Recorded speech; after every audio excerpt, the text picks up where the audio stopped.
encourage Joel Gonzalez to throw more, right, because of the blood. There's fighters that need that. Remember Tito Trinidad? He needed to get knocked down for him to start a fight. How many of his early fights had those early flash knockdowns? Yeah. And it brings me to tonight's fight. Tim Tszyu said in the weigh-in, told Jim Gray when he was doing the interview, said he should have killed me when he had a chance. And that was a Tito Trinidad, you know. Yordenis Ugas dropped him early, almost got decapitated. Fernando Vargas, same thing. We saw what happened there. I mean, it was just one of those things. Barrera, another fighter who never got going until he got clocked. The Kennedy-McKinney fight, so many. The Barrera-Morales trilogy, memorable fights. I love that. Not to mention, too, with Manny Pacquiao. Oh, yeah, what about that, huh? No, there he never got going. He got blasted out in Alamodome. In 2003, the breakthrough performance from early Manny. Correct me if I'm wrong here, Abner.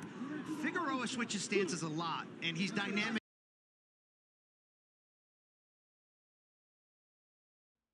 Ladies and gentlemen, we got a prelim fight snuck in here. Figueroa versus Gonzalez. They're in the 4th round. It's a featherweight bout. We're waiting for the co-main event, the main event, and the undercard to start with Pitbull Cruz. Pitbull Cruz, an update on that. He was supposed to have a rematch, and he is not having the rematch. A guy was flown in at the last minute to fight him. He is not expected to win. He is not expected to win coming in at the last minute. But there's always upsets. Let's see what happens. And but we'll be anticipating the Fedor Tim Tszyu fight. We'll jump in on that one right away. And then Manny Pacquiao, the Hall of Famer, versus Mario Barrios. Stay tuned. Does not create those angles, does not create the gap, the distance to land those beautiful shots. There's a beautiful uppercut. I'm just wondering for Figueroa and his new trainer, Manny Robles, at what point do you switch gears? You're down 3-0 on my scorecard here as the round 4 comes to a close. When do you make that adjustment?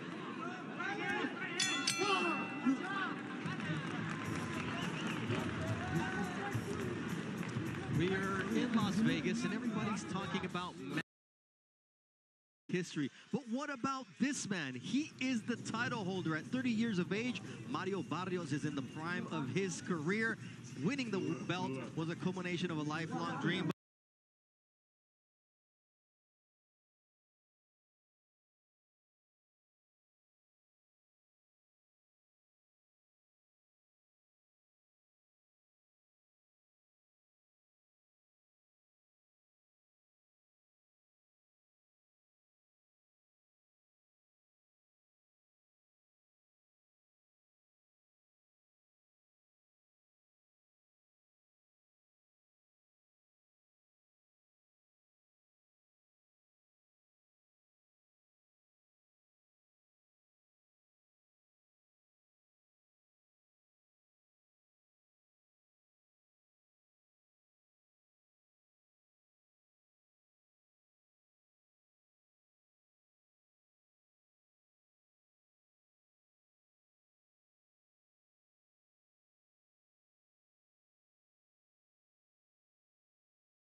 There it is, the 1-2 from a distance from Gonzalez, keeping the reach right there, the stick from Gonzalez. Again, he's the one that's making the adjustments in this round.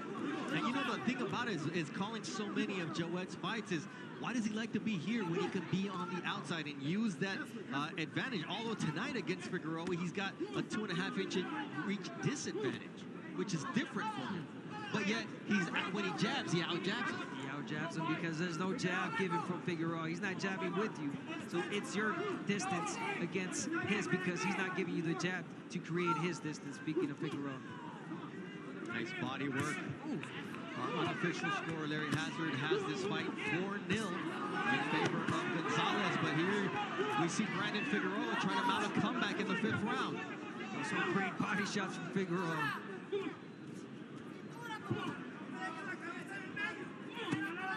Nice body shot with a right hook from Joet Gonzalez. Good right hand, a shovel uppercut from Gonzalez on the inside. He looks very comfortable at this pace, at this style of fight, even with that cut above his right eye.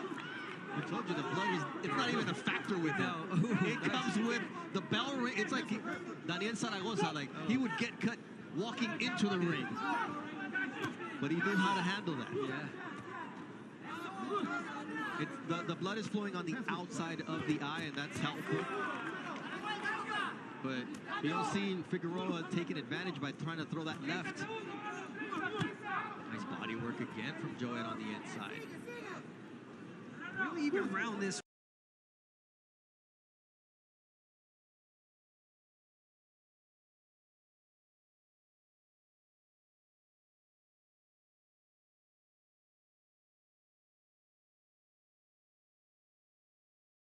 You can't let somebody shoe shine you in the center of the ring when it's a close round. Oh, he just stole that round with that. Yes.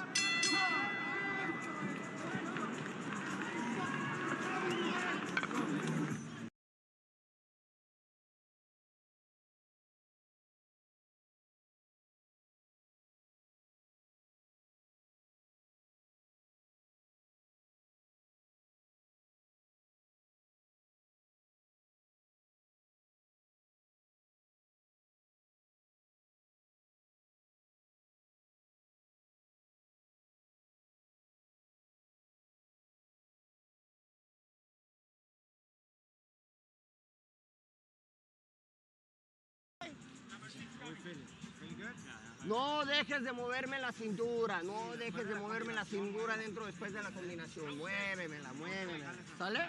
¿Ok? Vivito. I need you to stay alert. Work your way in behind that jab, all right? And keep moving. Keep digging to the body, but and to the head. That is something that he's not doing. He's doing the body work, but he's not ending the shots to the head. There it is. He started right away with the body shots. The body work from Figueroa.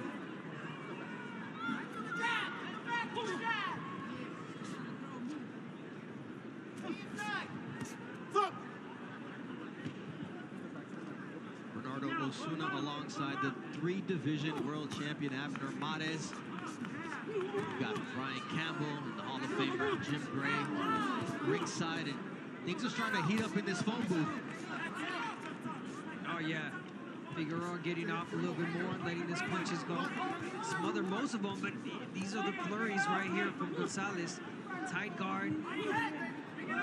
Seems like better body language for Figueroa so far this round, and that is something he talked about. He said, I have to go in there with the mentality that Gonzalez does not belong in there with me. But so far, Joet's proven that he does belong in there with him. He just proved it again with that counter right hand on the inside. But you think that Joet Gonzalez is going to get intimidated by Figueroa when he faced Navarrete, when he faced Shakur Stevenson? Come on. And that's what I say, right? Like, name another fighter who faced the slickest boxer and the, punching machine Navarrete. An awkward fighter, Navarrete, yes. Like, nothing conventional about either of those guys. Or Dogbay or El Venado Lopez. Like, they all had their Rubik's Cube that you have to figure out in the ring. Or use your shoulder. You got to push with the shoulder, create that gap. There, he kind of did it there, Gonzalez. Chavez was really good at that. He'll get in the inside, he'll push with the shoulder, create that gap and land. Ooh, beautiful shots right there from Gonzalez. Yeah, I mean, he's got Brandon Figueroa preoccupied about the headshots, and then the body shots like those come in ripping. And that's the beauty of what Joet's able to do in this round, is the punch variety.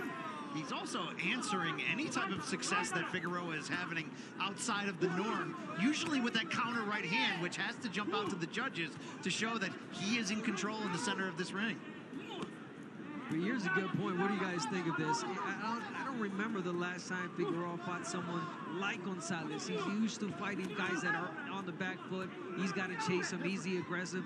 But he met someone that fights like him. He's like looking in the mirror right now, literally as a southpaw and an orthodox fighter in front of him. He's not used to somebody throwing 3 punches to his 2 or 5 to his 4. That's a credit to Joet Gonzalez so far in this fight. It just seemed like the instructions from Manny Robles between rounds was to just work harder and wear him down and get him out of there. Yeah, good luck with that. Nice body shot there from Figueroa, though. Now he's trying to steal this round from Joet Gonzalez.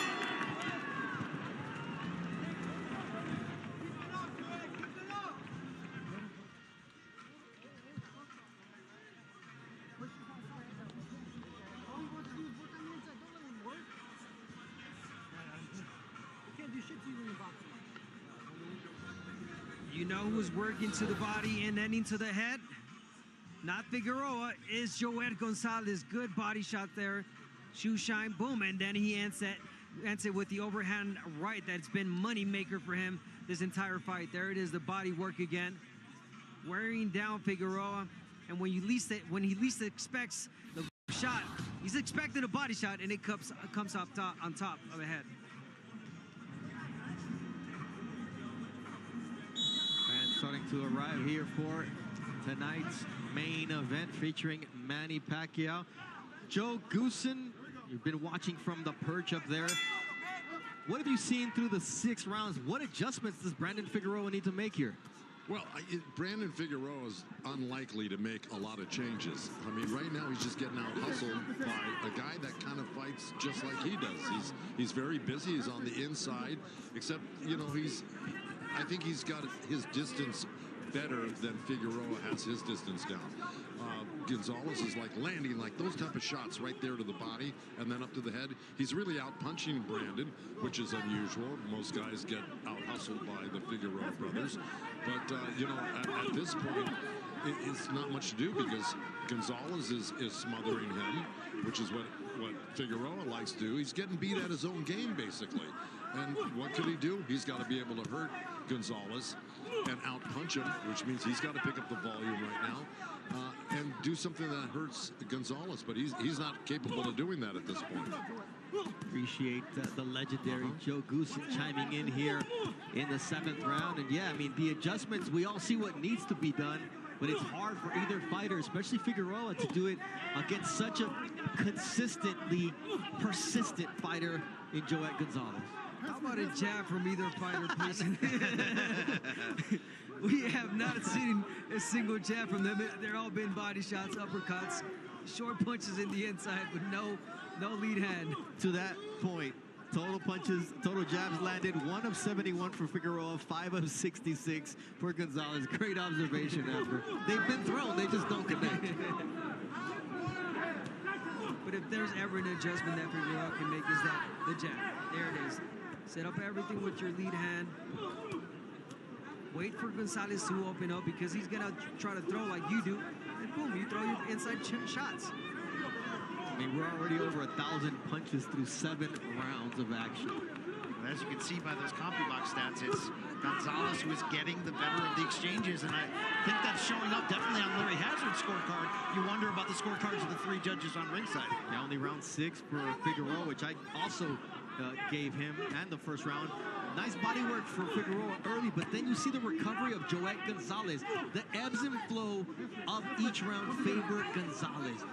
Figueroa has moments, but there's consistency from Gonzalez's side. A lot of consistency. And it's better work. It's clean, right-handed counter shots, sometimes taking a half step backward to the spamming offense of Figueroa. It's got to be mentally frustrating as well for Figueroa.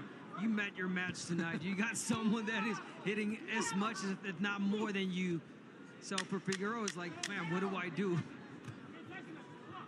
Great work from the cut man of Joet Gonzalez. Herby Estrada tonight has not been a factor at all.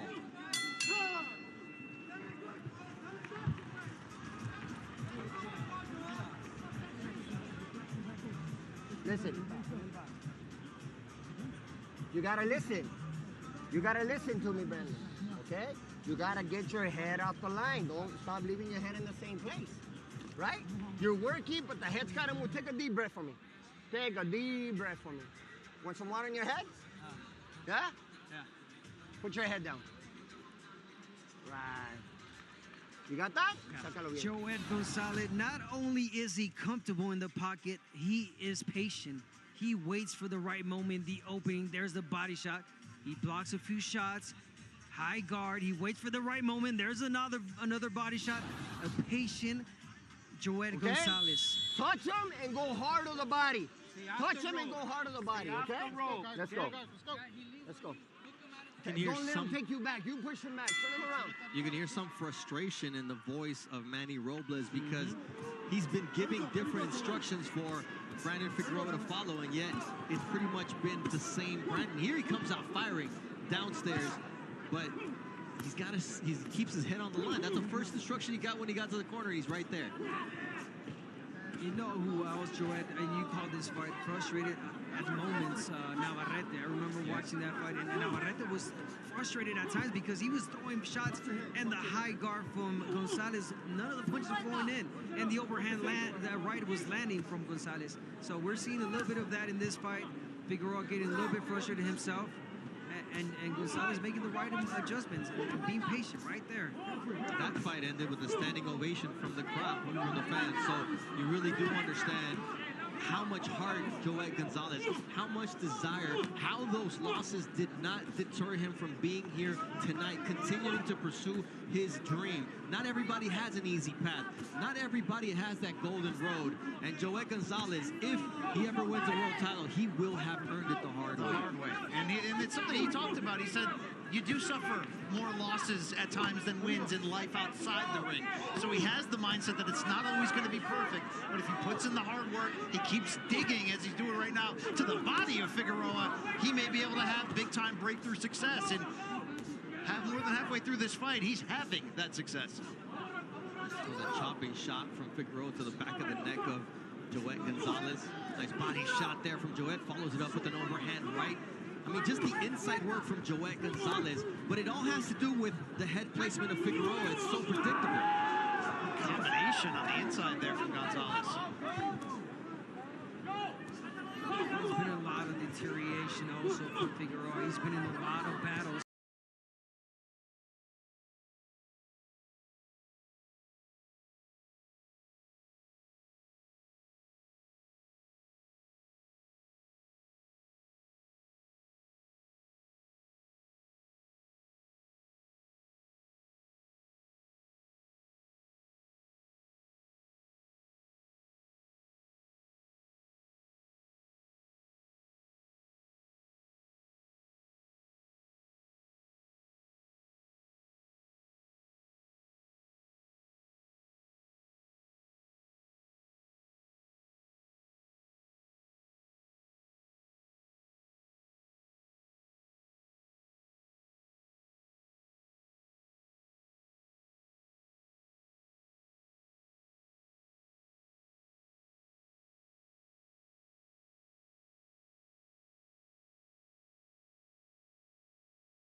Round 9, scheduled 12-rounder, the world title eliminator for the featherweight world title.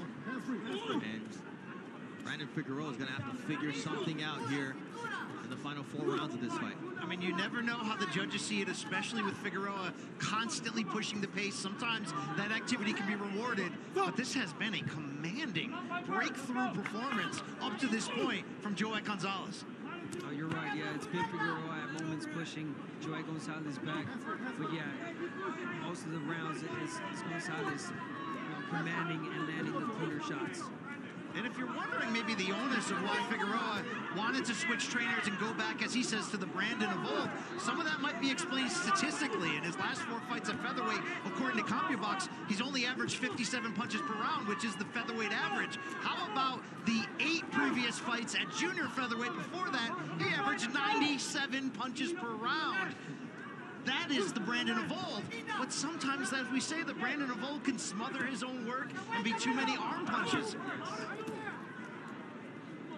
And tonight he's finding a buzzsaw in Joet Gonzalez, who punches between punches, who finds that space to connect that right uppercut and then go downstairs to the body. There's an answer for Gonzalez for everything that Figueroa does because they're so similar. They're harder punches. You can see they're both throwing similar shots, body shot, uppercut, but it's the torque, it's the turning, it's the power behind them. There's a lot more from Gonzalez than Figueroa. And that does matter to judges. The impact of the punches matters in a big way. And that was a solid right uppercut from Joet Gonzalez on the inside.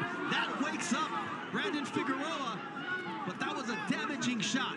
Right on cue, Brian.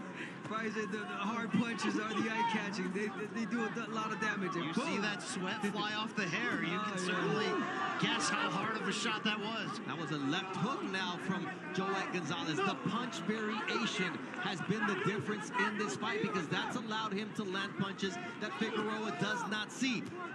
And just look at Figueroa. When he comes inside, he looks down, too. He's not looking at his opponent like Joet is. Yeah, he's just throwing a throw. He's not. Yeah, I mean, he's fighting like he's fighting a heavy bag at this point. It's on feel. Not even instinct at this point. Oh, they both connected. A jab from Figueroa, a straight right from Joet Gonzalez. Let's see if Figueroa can try to steal the end of this round, but this was another Joet Gonzalez round. Oh, that was a left hook there from Figueroa.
mind is true at the end. Figueroa's going to need more than just some big shots. He's going to need a knockdown and knockout to change his fortune right now. But can he do that? I think he can. He has the gas tank. Yes. He has the right intentions. Yes. He's got the pressure. He's got the volume. He's got the body work. I mean, the last round, it seemed like he bothered Gonzalez. So if he keeps going with that same mentality, the same volume, he just might. He's got 2 rounds. Oh, that was a nice right hand from Joel Gonzalez that stopped Figueroa in his tracks. An overhand right. And did he ever need that right hand, Joel Gonzalez, to stop Figueroa? But look at Figueroa. It's a different guy. He understood what worked for him in the previous round, and now in the championship rounds, where he excels, where he knows he has the heart, he's putting it on. I'm loving the urgency, excuse me, of Figueroa right now. No, you're right. That's the old Figueroa. That's the Figueroa we love watching. Oh, how about that those right? championship wins. Another overhand right from Joel Gonzalez. And where are they coming from? From distance. I would not be at this range if I was Joel Gonzalez.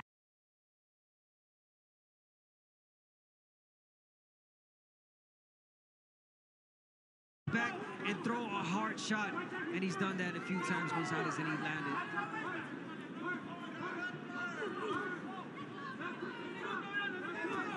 Nice left uppercut on the inside from Joel as ahead of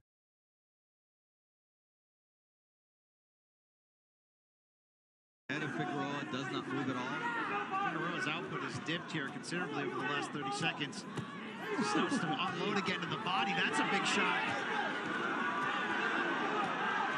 Action heating up here as Figueroa is finally finding a home where he can punish Joel Gonzalez like he does there with a right uppercut, a right hook. This is one heck of a surge here for Figueroa. And just when you think that Gonzalez is hurt, he comes back and he lands his own flurry, but right now it's Figueroa. Like, I get an adrenaline surge off of that. I can't even imagine what that's like in the ring after. Remember those Leo Santa Cruz fights? Figueroa sets up Gonzalez for a quick combination. Where was this Brandon Figueroa earlier in the fight? He had to wear Gonzalez down first.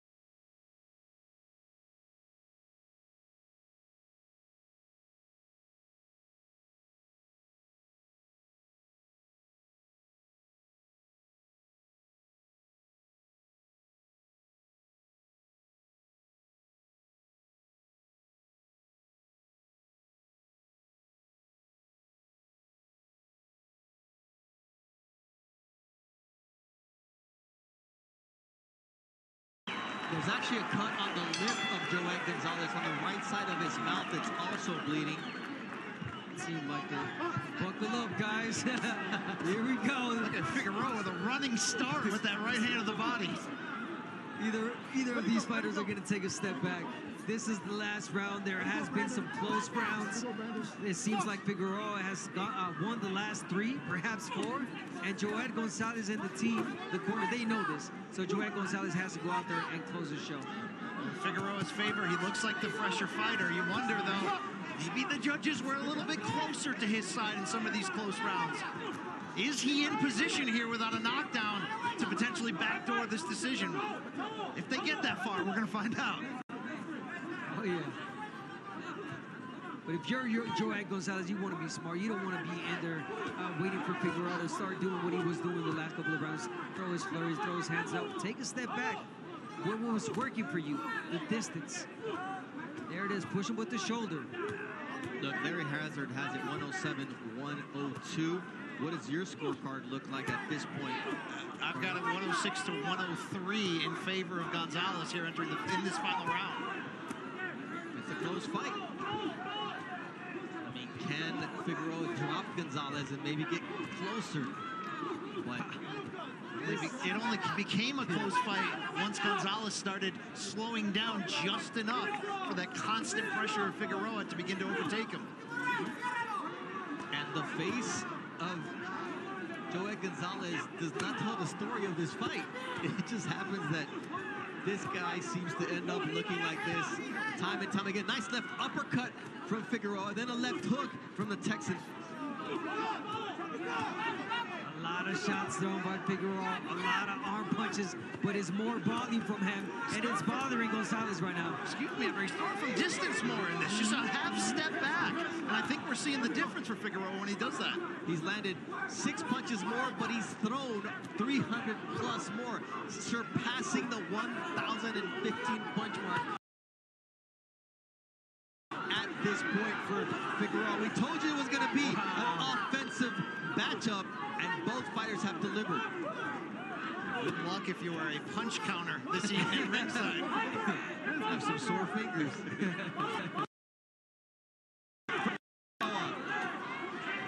This is what he needed earlier on in this fight.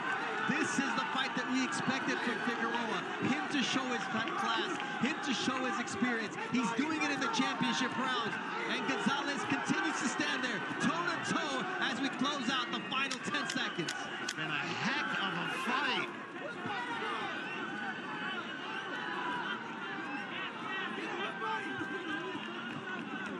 Figueroa, Gonzalez, they demand respect as they opened up tonight's pay-per-view with class, with dignity, with punches.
Ladies and gentlemen, after 12 rounds of action, we go to the scorecards with a unanimous decision. Here are the score totals.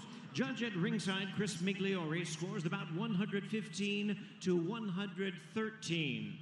Judges David Sutherland and Tim Cheatham both scored about 116 to 112. All three in favor of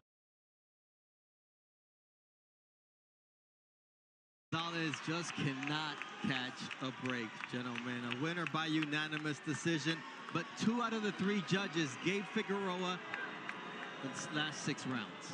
You hear the boos in the crowd. You hear the boos in the crowd.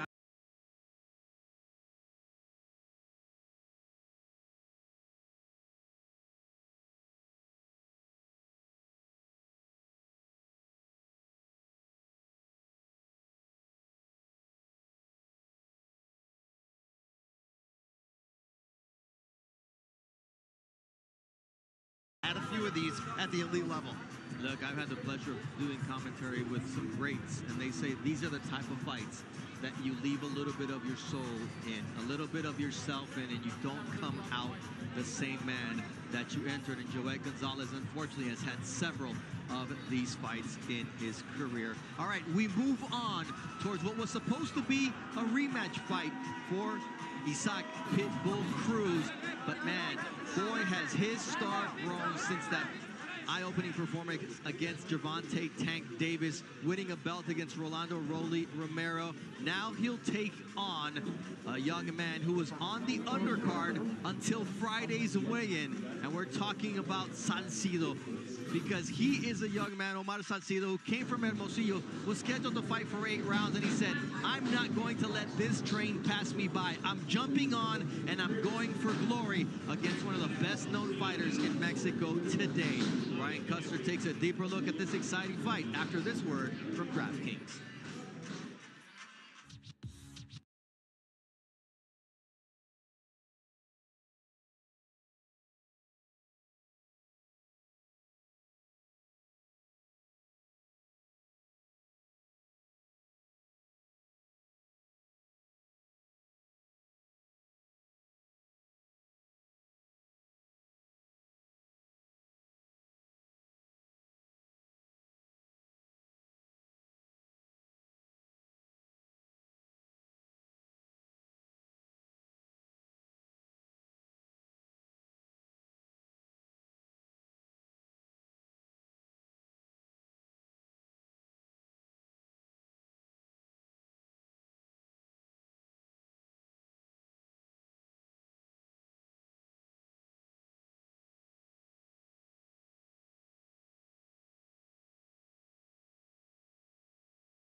Well, look, Brandon Figueroa is never going to change his stripes. He's going to fight the way he did with his father or Manny Robles. That's the way the Figueroa brothers fought and do fight.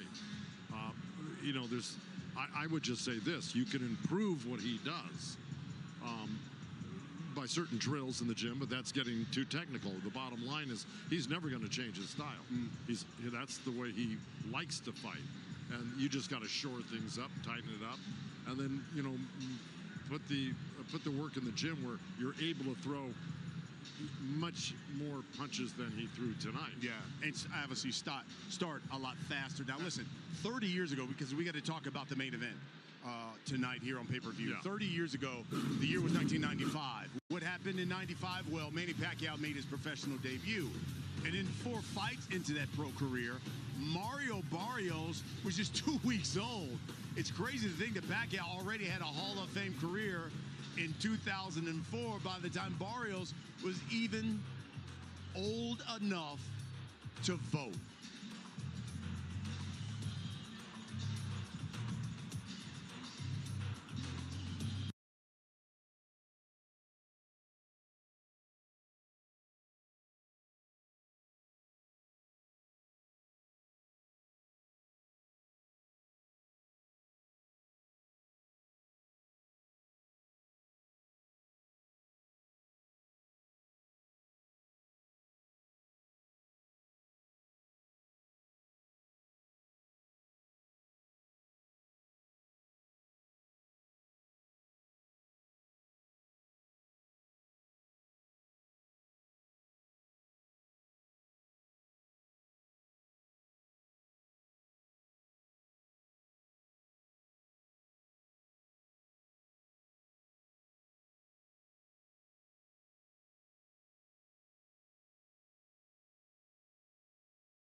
What's going on, YouTube? We are back. We are back. After that stunning knockout by Usyk, we are back. Early on, we saw there was a preliminary fight here with Gonzalez and Figueroa. That was a rock'em sock'em fight. They were fighting in a phone booth. There was no technique. It was just blow for blow. There was no talent, no nothing. I'm not even sure why it was a boxing eliminator because, both of them have no skills.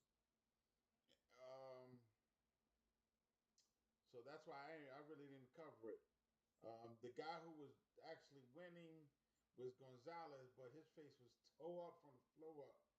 He looked like Martin from back in the day when he had the allergies. Lord have mercy, that boy got beat up in the face. He just was swole up all over. So now we got Isaac Pitbull Cruz coming up. I'm going to cover this one. It should have been a rematch. The rematch from the last fight he had, that they went balls to the walls.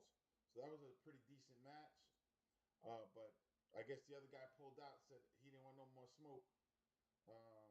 Pitbull Cruz had amounted 3 losses already. He's fighting a guy with 20-2, 14 KOs, so they're pretty much similar. The only difference is Pitbull has actually fought some real names, and he has become champion. So the other guy's not expecting to win, especially taking short notice. This fight less than a day, not even a full day. So let's see what happens. These guys are getting their gab on.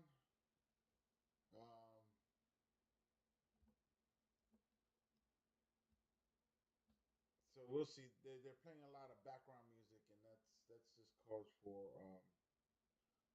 for copyright. So I'm hoping that I didn't catch any of that music. I can't. I really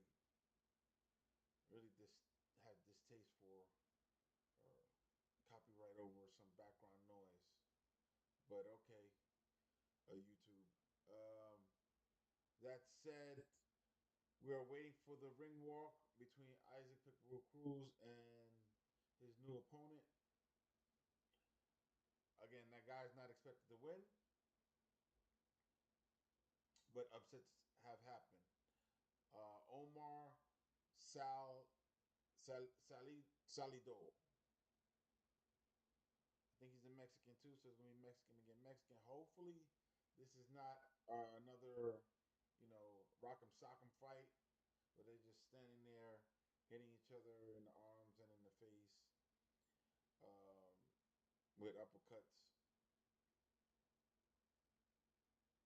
and hooks and calling it a boxing match. That last fight was very bad. Like, you spend all the time in the gym learning combinations, and then you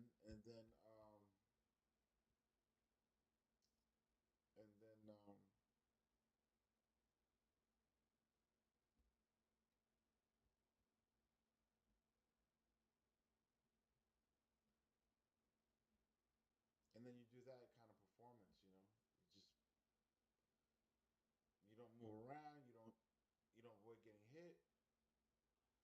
You just go toe to toe. Here comes Pitbull. He has an entourage, and some guy singing live. So let's see what's happening. He got his muzzle on. I think at some point, Pitbull Cruz is going to be an official journeyman because his skill level has not improved. Has not improved at all. He does still throw that overhand bolo punch that knocks people out. But sometimes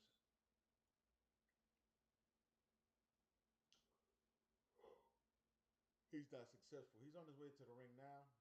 Again, 27, 3-1 and 1 draw, 18 knockouts, 37 wins. I mean, he's been a champion, so you got to respect him for that. And he'll definitely get in the Hall of Fame. I don't know first ballot, but he'll get in the Hall of Fame easily.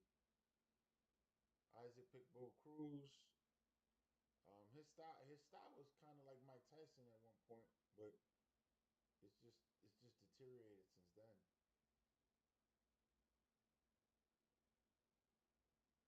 He has a high guard and then he just charges in.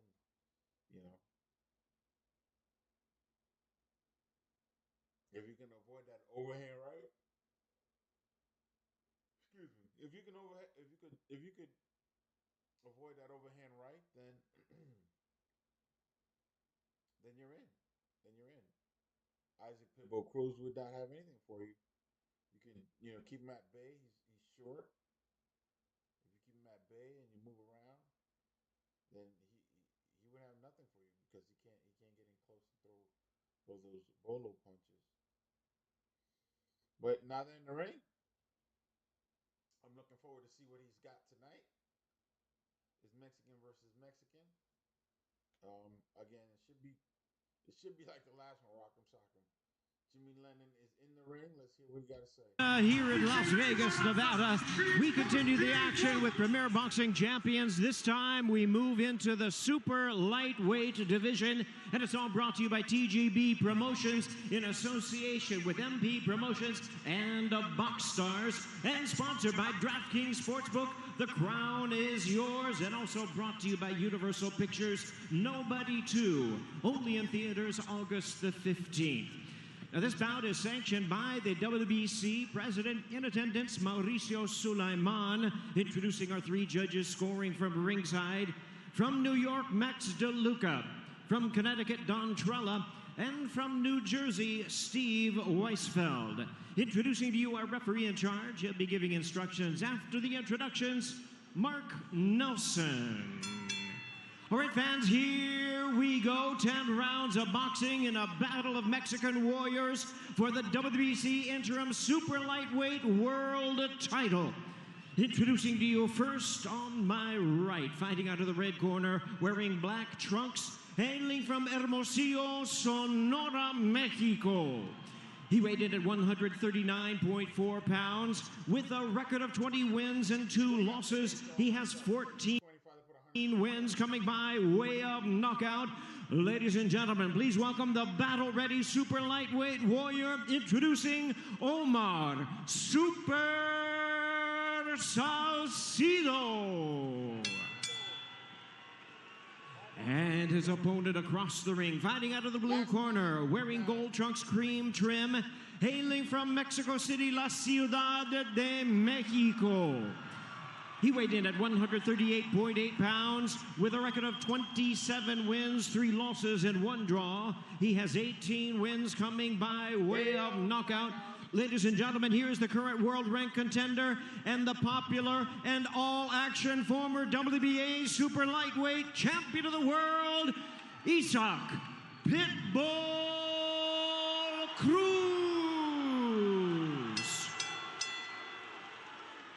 Once again, a referee in charge is Mark Nelson. Now to give instructions, once again, 10 rounds of boxing scheduled. Gentlemen, you both received my instructions in the dressing room, so you know exactly what I expect. A clean championship fight, obey my commands, and protect yourself at all times. Touch gloves. Good luck to both of you.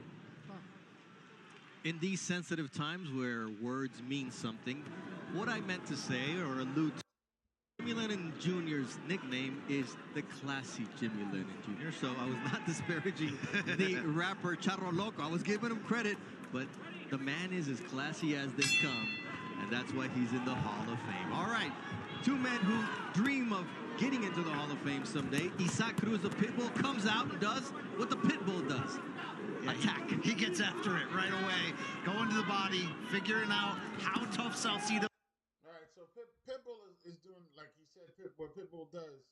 He's coming in, tight guard, and he's throwing punches upstairs, downstairs, downstairs, upstairs. So I don't see this going that far. Again, it's a lot of work. The guy's holding already, so, and it's the first round. The referee's warning both of them.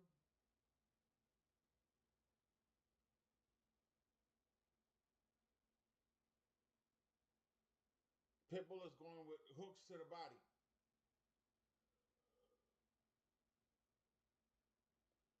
Hooks to the body. High guard. He's not moving like this, but he's moving forward. And he's throwing hooks to the body and hooks to the head. The guy has no answer for it. Instead of using his jab to keep him at bay, he's letting him get in, and then he's trying to throw combinations.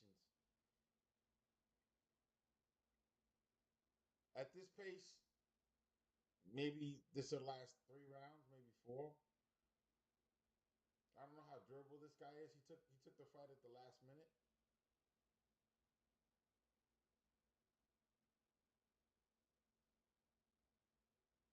But you know, they say stay prepared so you don't have to get prepared. So if he actually, you know, had some training or anything, then he's been training, I mean, then he should be okay to go 12 rounds, 10 rounds, whatever this is here. It's supposed to be a championship bout for the WBC super lightweight title.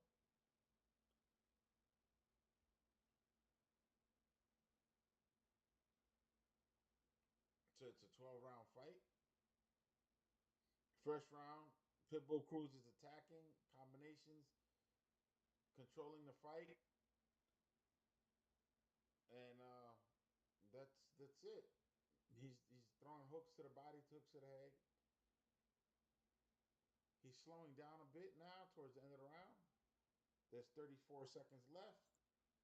because he believes that it was an intentional missing weight. And he says, you know what, if you don't want to fight me, just say you don't want to fight me. That's okay, I'll find somebody else. But don't pull this stunt. He's upset at Robert Garcia, who may not have much to do with the lack of weight loss from his fighter. But look, I saw him at the press conference on Thursday. Nice shot.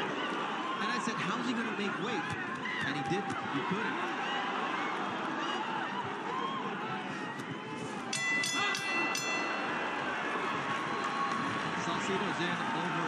Salcido didn't really move that much, but it looked really good because it was a hook to the body and a hard hook to the chin. Upstairs and downstairs, and just a shot right to the neck. Hey, don't get over anxious. Just like you got inside, that's how I need you. So let's tell him to get back inside the way he normally gets inside, and then hook to the body, hook to the head. It's not much of a variation of what he normally does. His jab got in twice, and then he went to the body.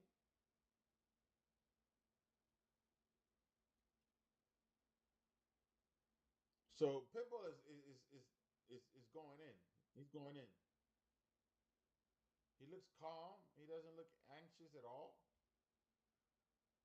So let's see what happens. Round 2 of a scheduled 12-rounder for the WBC super lightweight title. Salcido jumped on the opportunity. It was a super opportunity. That's his nickname, and super. And Pitbull said, well, before you think of becoming a champion, you got to walk through fire. And that's a great combination from Cruz once again. He's just in his vibe. Well, you mentioned the little wrinkles he's adding to his game. Just the slight feints as he walks in is really making Salcido second guess and leaving him open for those big hooks. Yeah, the head movement, tight guard, and then we saw the replay, the jab that we wouldn't see much from Cruz. He would just charge in like he's doing right now, but he's using the jab now, setting up punches. Don't forget, he went 12 rounds with Gervonta Davis on late notice and really made that a very close fight. So he understands how a late notice opponent can really come in and change things. You heard the Manny Pacquiao story. There's so many there. Isidro Chino Garcia was sitting in the stands eating a hot dog at Fantasy Springs before he won his world title. I mean, anything can happen because this is boxing. This is the Wild Wild West. Got to stay ready. You'll always be ready. Game of opportunities, and here it is for Cruz. I'm sorry, for Salcido. He's obviously trying, but he's got a hard Cruz who is just too much. A lot of pressure, a lot of punches thrown. You gotta start setting up the jab if you're Cruz. There you go. Get it going. Get the flow going. Wait for the aggressive Cruz to get in. Throw a straight right hand or even that uppercut that he tried right there. But keep him at bay. You see Salcido keeping those elbows tucked to try to avoid the body shots, but that opens up a new target for Pitbull to go after. Oh, he's so good at that, Cruz. He targets the body because he knows that sooner or later the opponent is going to bring the guard down. Too worried, too concerned about the body shots, and boom. Overhand right or left to the head. There it is. He tried it. Yeah. Good defense, though, from Salcido, but then he paid the price by bringing his hands up, and he got caught downstairs. As an overhand right from Pitbull Cruz. That's a nice body shot from Pitbull, right to the solar plexus. One thing about Pitbull's constant pressure is it always leaves you on the defensive. You know, you'd want Salcido to sort of try to land something big like Fierro did in that last fight to gain Pitbull's respect, but he's just getting overwhelmed by the constant forward motion. Someone that used his aggression to his benefit was Rayo Valenzuela. So you got to be smart. You know, if Cruz is one gear, come forward, wait for the guy to come in, make a miss. He's shorter than you. He's got shorter distance. Take a step back. He misses. You make him pay.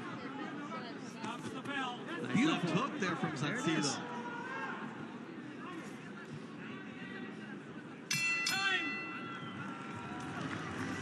Tonight, Pitbull is landing a harder power punches that looks good. So I can't give Salcido any rounds, especially when Pitbull's the A side, you know, and everybody knows that he took the fight at the last minute.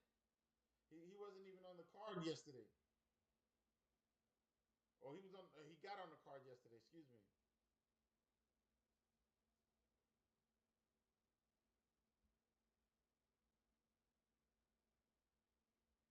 Manny Pacquiao is walking in with his wife now into the arena.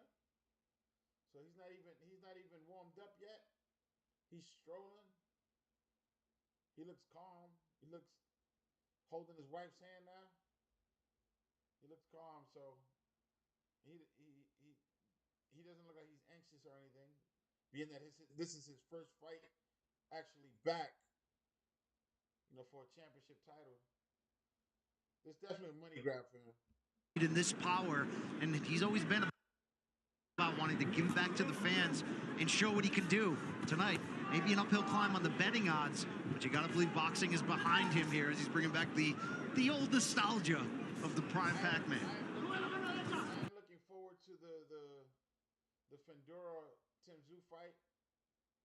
I had Tim Tszyu winning that first fight, but with that gush of blood and the thing coming out of, if they would have stopped the fight before the fourth round, he would have won the fight. But his corner decided to leave him in, and then they didn't even stop the fight. They went all the way. There was blood all over the place, and he lost. I don't think he really recovered from that, because the next fight, he was touching his head, and he wasn't even bleeding. So he felt sweat, and he thought it was blood. Finally, Salcido is getting some combinations in on Pitbull to the body, because Pitbull stopped rushing him in. He's kind of like standing in the middle of the ring, getting caught with punches. Pitbull has still got a high guard like he normally.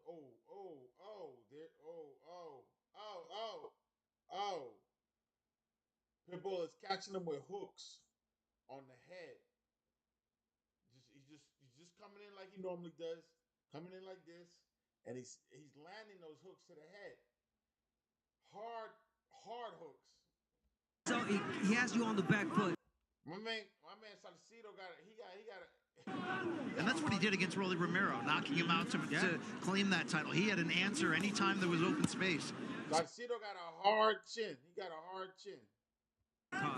The one thing I am noticing about Cruz, though, he's patient tonight. He's not running. That was a hard hook to the body. And it was like in the solar plexus, because Salcido tried to move out the way, and he got caught right in between the chest and the stomach. My desired outcome. And that's being a complete fighter. It's not just a... So consider his grandfather Memo Cruz was a featherweight in the late 1960s, scored wins over future world champions. Salcido's solid, man. He's taking a lot of hooks. He fought the likes of Ring Force, so a boxing family. Maybe, just maybe, Isak on his way to being the best of the three. Yeah, what helps Cruz a lot is the fact that he's so small. He's got a tight guard. He always goes slow, and so it's hard to hit him. You can't find a target. Up close. I think that's what's underrated from Cruz, the fact that he makes you miss more than most. Wow, I like that pivot from Pitbull. Pitbull slid with the pivot. Boom, right to the solar plexus. Right to the solar plexus. Pitbull Cruz got this on lock. He got this on lock. Pitbull Cruz got this on lock. Oh my God. Oh my God. I don't think he's expected to win anything, Salcido. He's like, I'm just here for a payday. I'm going to get my money and leave. He's not trying to win no championship. But I can see Pitbull, getting into the Hall of Fame for real. He's popular. He's got a decent name. The way he boxes is kind of Mike Tyson style. He's short. Let's go. Ring, but the results bear out differently. 16th fight here at the MGM Grand Garden. This is a 10-round fight, so we're in round 4. I gave Pitbull all the rounds so far, so it's 3-0. Pretty much doing what he wants to do against Omar Super Salcido. Until Salcido starts let go of his hands, where he's not getting caught with a hook, then then we got a fight. And he's got to start backing Pitbull Cruz up. He hasn't backed him up yet. Combinations, The but only way he backed him up is by pushing, which he just did now. As soon as I said that, he pushed him backwards. But he's not backing him up with punches. You gotta let go on him. At no point at this fight so far, Pitbull Cruz don't have no respect for Salcido. He got no respect for Salcido. None whatsoever. He's walking through his punches, so the power is not there. The power is not there. That means the knockouts that he gotten, Salcido, must be from consecutive punches, probably in the late rounds or mid rounds, in order to win, or stoppages. You know, the referee decided to stop the fight, because these knockouts, they should really be divided up if they're gonna have a lot more TKOs. There was an era, you know, in the last several years where it was a lot of TKOs, a lot of stoppages. Sometimes early stoppages where the guy, he's still standing, and then I giving him a chance to get to, you know, to finish the whole fight. Sometimes a guy could be losing, you know, 11 out of the 12 rounds, and in the 12th round he scored at one punch. These early stoppages, yeah, I know sometimes it's to protect the fighter, but when you got, you know, healthy fighters, there's no reason to stop the fight. Let them finish, even if they're losing on the scorecard. Let them finish. It's not fair to them. It's not fair to their opponent. And what if their opponent knocks them out in the later rounds? A full knockout, lay them out. You know, when you start scoring knockouts, that's when the money starts kicking in. Ask Mike Tyson. He didn't have long fights. His fights were 30 seconds long. Boom. He made millions. So this is boxing. Let's go. Pitbull Cruz is still charging forward, throwing hooks to the body, hooks to the head. He's not being stopped, you know. Now Salcido's throwing flurries, which I like to see, but, you know, he needs to throw the flurries and get out of there. He might have won that round with them flurries. Stole the round. But I still got Cruz 4-zip. 4-zip. Then the corner talking. Salcido is not Superman. He called himself Superman, but he's not. throw the right hook. He got no real answer for Pitbull. And the more he keeps running, or at least backing up like that and trying to run, he's gonna get tired.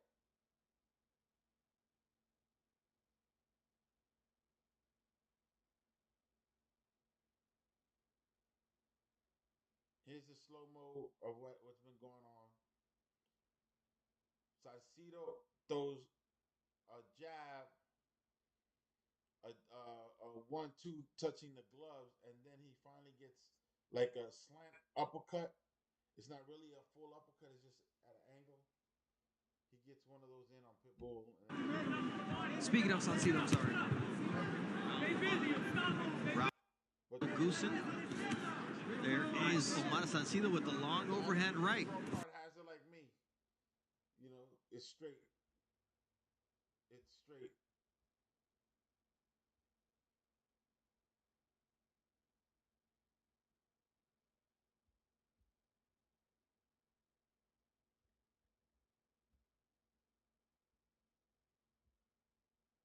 Maybe build behind that big jab. Official scorecard has a straight shutout for Pitbull Cruz so far. 4-zip.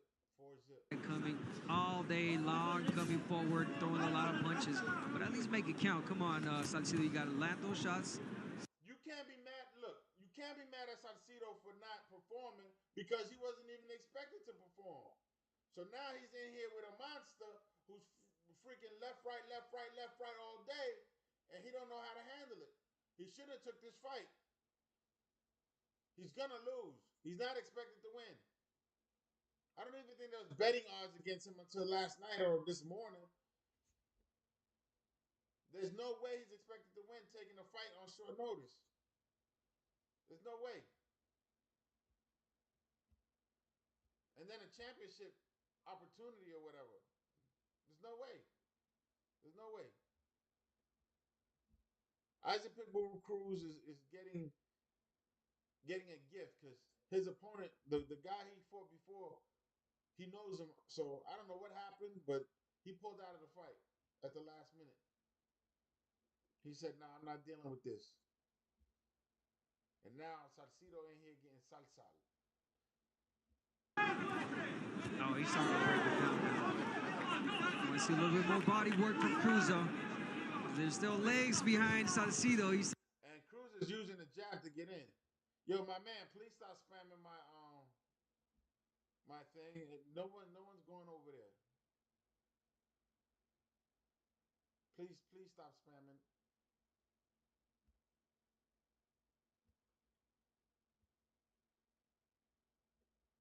I do not endorse that channel or whatever that .com.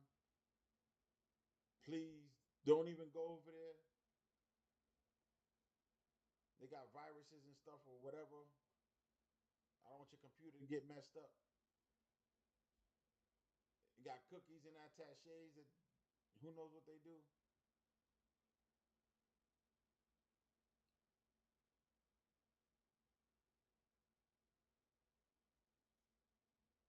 Let's go, Salcido. Do something or give up. Throw it in the towel. Kind of runs forward. It's 1, 2, 3 step. There it is. He lunges out in. He takes 2 steps in. He's at the right reach. And he always finds success with the overhand right because guess what? The opponent's going to try to get away. But guess what? Not that easy. Cruz, he knows that, you know. If you're a boxer and you're fighting backwards and you're trying to run away from somebody, throw the jab out there. Throw the jab, throw the 2, throw something to back up. But it has to be timed properly because you don't want to get countered. And you don't want to do what's happening right now. He's backing up without, keeping his guards up, not protecting himself, and Pitbull is throwing a hook to the head. It's not an overhand right. It's a hook to the head. It's straight. It's not over. Boom. If it was over, it would probably be a knockout. To be able to wrestle the championship away from Mario Barrios. Early on here, Salcido landing a big shot at the start. Like that left hook. But you see the coffee box numbers, 3 times as many punches practically for Cruz landed in terms of power than Salcido. Yeah, how about that 45%? Maybe later in his years, maybe Pitbull will get knocked out by some young guy. But not today. Not today.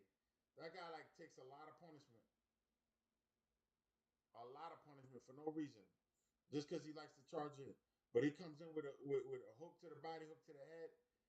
And every now and again he throws a jab that wakes the guy up. Pitbull is off balance and stuff. Oh man, what's going on? Let's go. He's still charging in with it.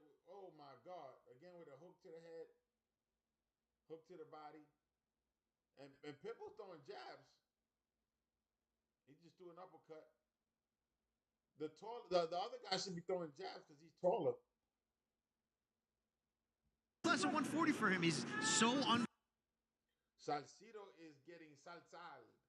They're getting him salsa. Size, but it doesn't matter when you look at his punching power, his ability to box. He's really putting together a complete offensive game. Yeah, when you're a small fighter and you know already, you master how to get in the inside, double jab.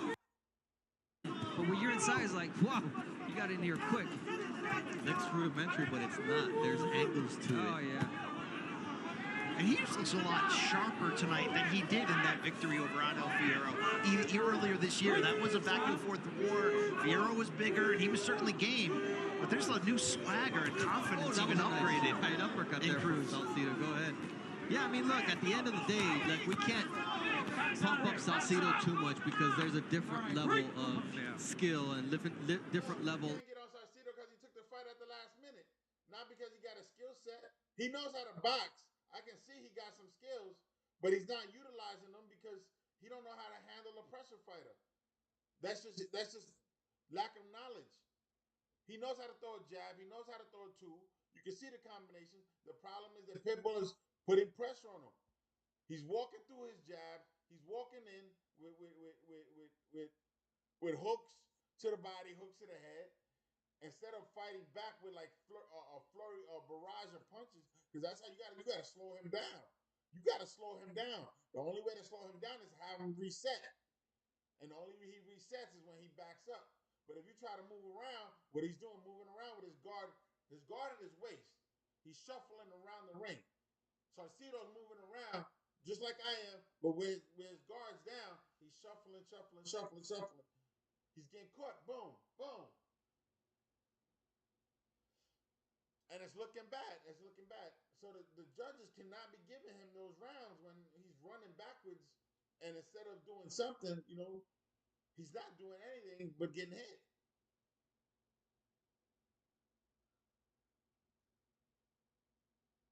I think he has some swelling above the eye because they're tending to it. He's got a cut on the bridge of his nose, but nothing major. And then when he throws his punches, right, instead of looking for an opening or creating an opening, he punches at the gloves. Pitbull got a high guard up here. Hit him in the forehead or pour his hand down and follow up with a 2. You got to go around the guard. Basic fundamentals. Go around the guard. You got to punish him. Hitting him on the glove is not gonna hurt him. And mind you, it's like a pity pat on the glove. It's a loose jab. It's not a jab to hurt him. And then don't show me conky box, because those jabs that are you're not gonna come on. They're not doing nothing. They're hitting his gloves, and he threw 100 punches. Yeah, but he's tapping Pitbull's gloves. And he's tapping it. He's not punching through it, because if you see Artur Beterbiev, if he punches your glove, he's gonna try to punch through it, and you're gonna hit yourself.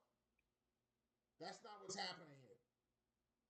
He's throwing a barrage of punches. Flurry of punches sometimes right to the glove of Pitbull Cruz, who has a high guard when he's coming in. The referee is telling him admonishing Salcido that keep his guards up and stop rushing in with his head.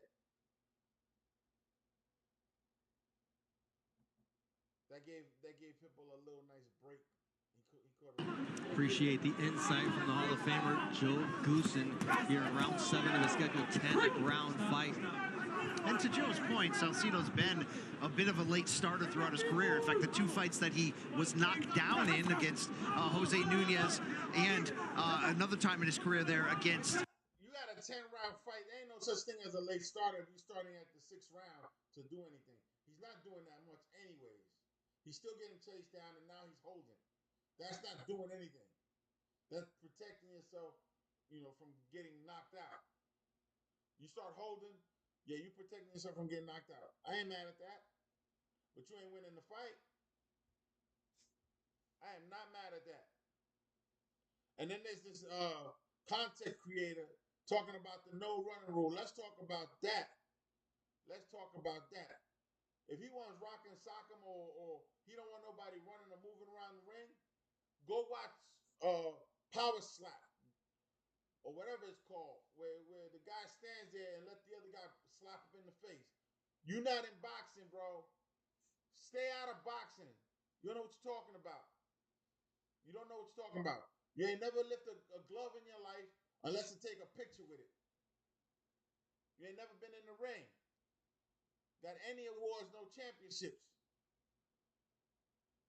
So please, don't be over here trying to make new rules for boxing. And don't compare. Please, do not compare clinching and moving around the ring that you call running. There's a rule for clinching. Yes, the referee can take a point off for too much clinching. Yes, they can do that. But for moving around the ring, You don't take a point off for moving around the ring. That's what you're supposed to do. It's boxing. Hit, not get hit. Clinching, you're holding, you're preventing the other fighter from doing anything. You can even hurt the other fighter if you're clenching too much and you're pulling his arm this way and that way. So yes, they take a point off. That makes sense. But if you're moving around the ring, you ain't messing with the other fighter. You're avoiding the other fighter. So it could be more entertaining to you. Who the heck are you, Mr. Content Creator? Mr. Collaborator with boxing? Just because you got a network backing you doesn't make you an aficionado of boxing. And nobody gave you the right to make any rules for boxing. So I don't care how many petitions you want to pull out. You know who I'm talking about.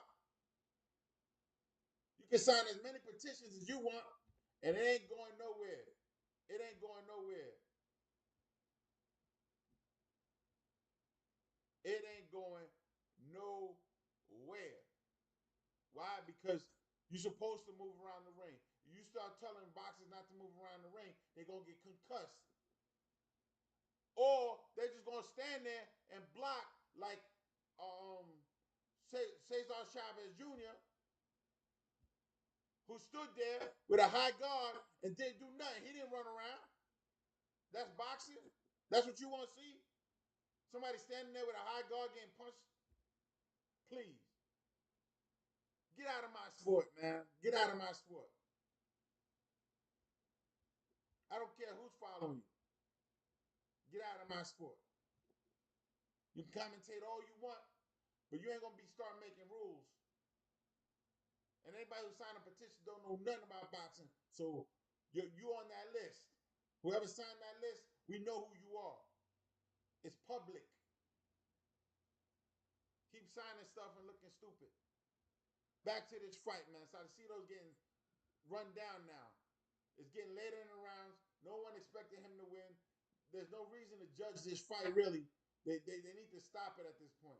He's not going to win on the scorecards, and he can just get hurt. There's no reason to get hurt. We know he took the fight at the last minute. Good for him. Give him his paycheck. He did his job. He entertained the public. Pitbull Cruz got to, show the public his hand skills again. But at this point, he lost the fight. It's a shutout. 8 rounds to nothing. And he's starting to get a bloody lip. Because Pitbull is now throwing uppercuts and landing them. Uppercuts and hooks. Hey, I'm not mad at Pitbull that he's doing his job. He's there to hurt somebody. We're in the hurt business. He's there to hurt somebody. And if you want to get paid, now now Salcido's in the middle of the ring trying to get into a Mexican style fight like the last fight we saw in the phone booth. You rock 'em, sock 'em. You throw, I throw. You throw, I throw. And he's losing that match too. If you throw, I throw, because Pitbull is going upstairs and downstairs. He's hitting you in the stomach. He's hitting you in the ribs. He's hitting you in the head, all at one time.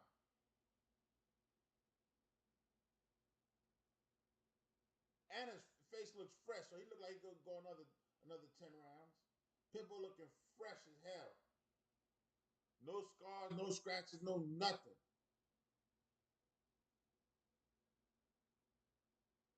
They putting Vaseline all day on him. They don't even need to put no Vaseline on him. He good. Where Salcido got a bloody nose. Right here, Bridges' nose bloody. I think his eyes swollen on the top left or top right. He's catching uppercuts, so he's getting a bloody lip. I think he bit himself when he got hit with that uppercut. So he got a bloody lip. And he took this fight on short notice. So they need to stop the fight. This is one fight you should stop. He's not gonna score no knockout, so we know that. So how's he gonna win the fight? How's he gonna win a fight? If he doesn't score a knockout, how you gonna win a fight? He don't have that many knockouts anyway, so the chances of him getting scoring a knockout, Pitbull is still walking through his punches. Pitbull still got the high guard when he comes in, and he's not letting go of his hands until the guy takes a break. As soon as the guy takes a break, Pitbull's on top of him with hooks to the body and uppercuts. And he's the taller fighter. He should have had him at range. And then when you see the taller fighter bent over, oh, he caught Pitbull with a hook. He caught Pitbull with a nice hook just now. But then he caught an overhand right for doing that.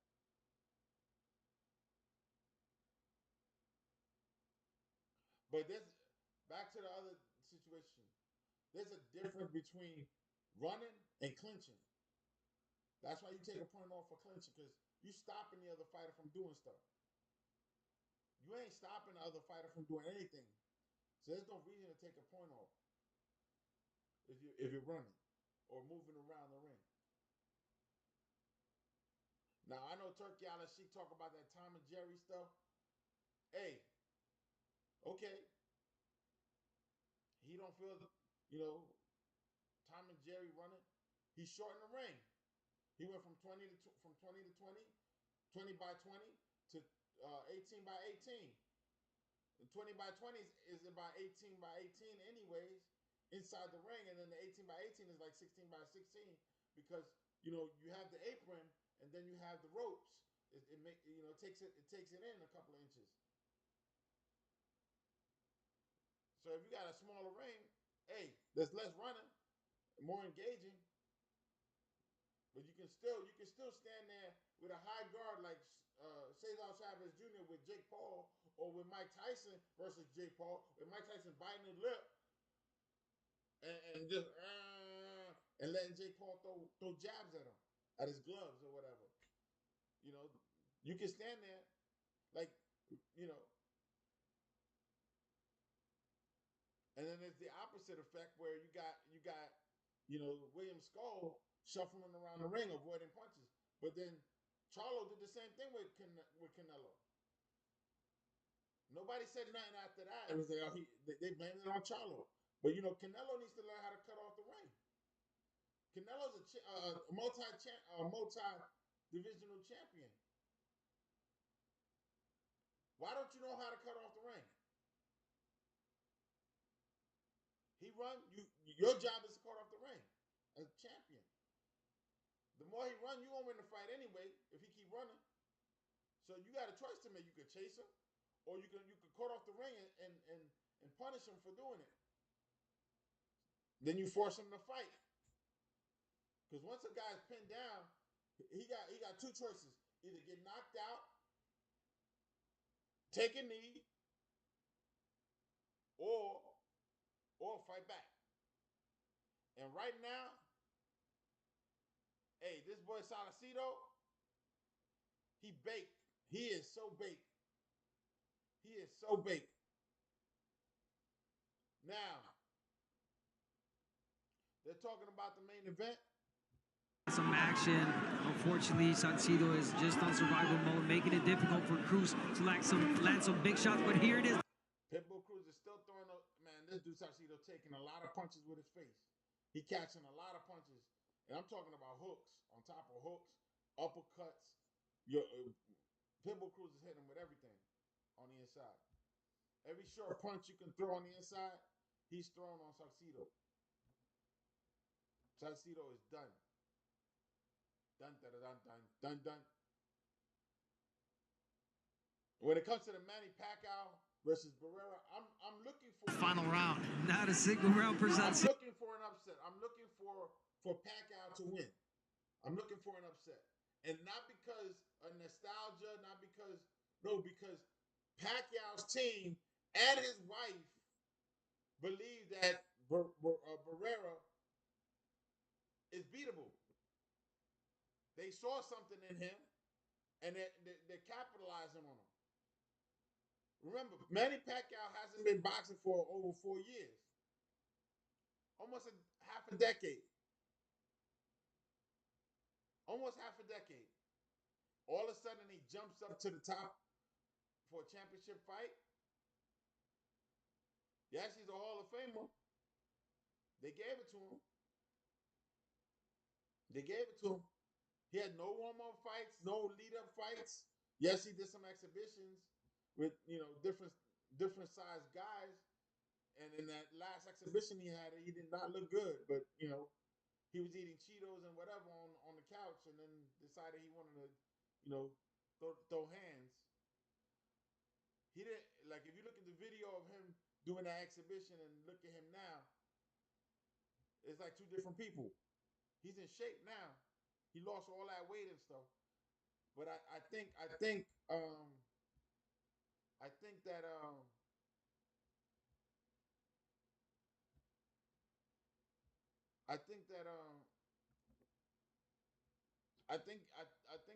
setting up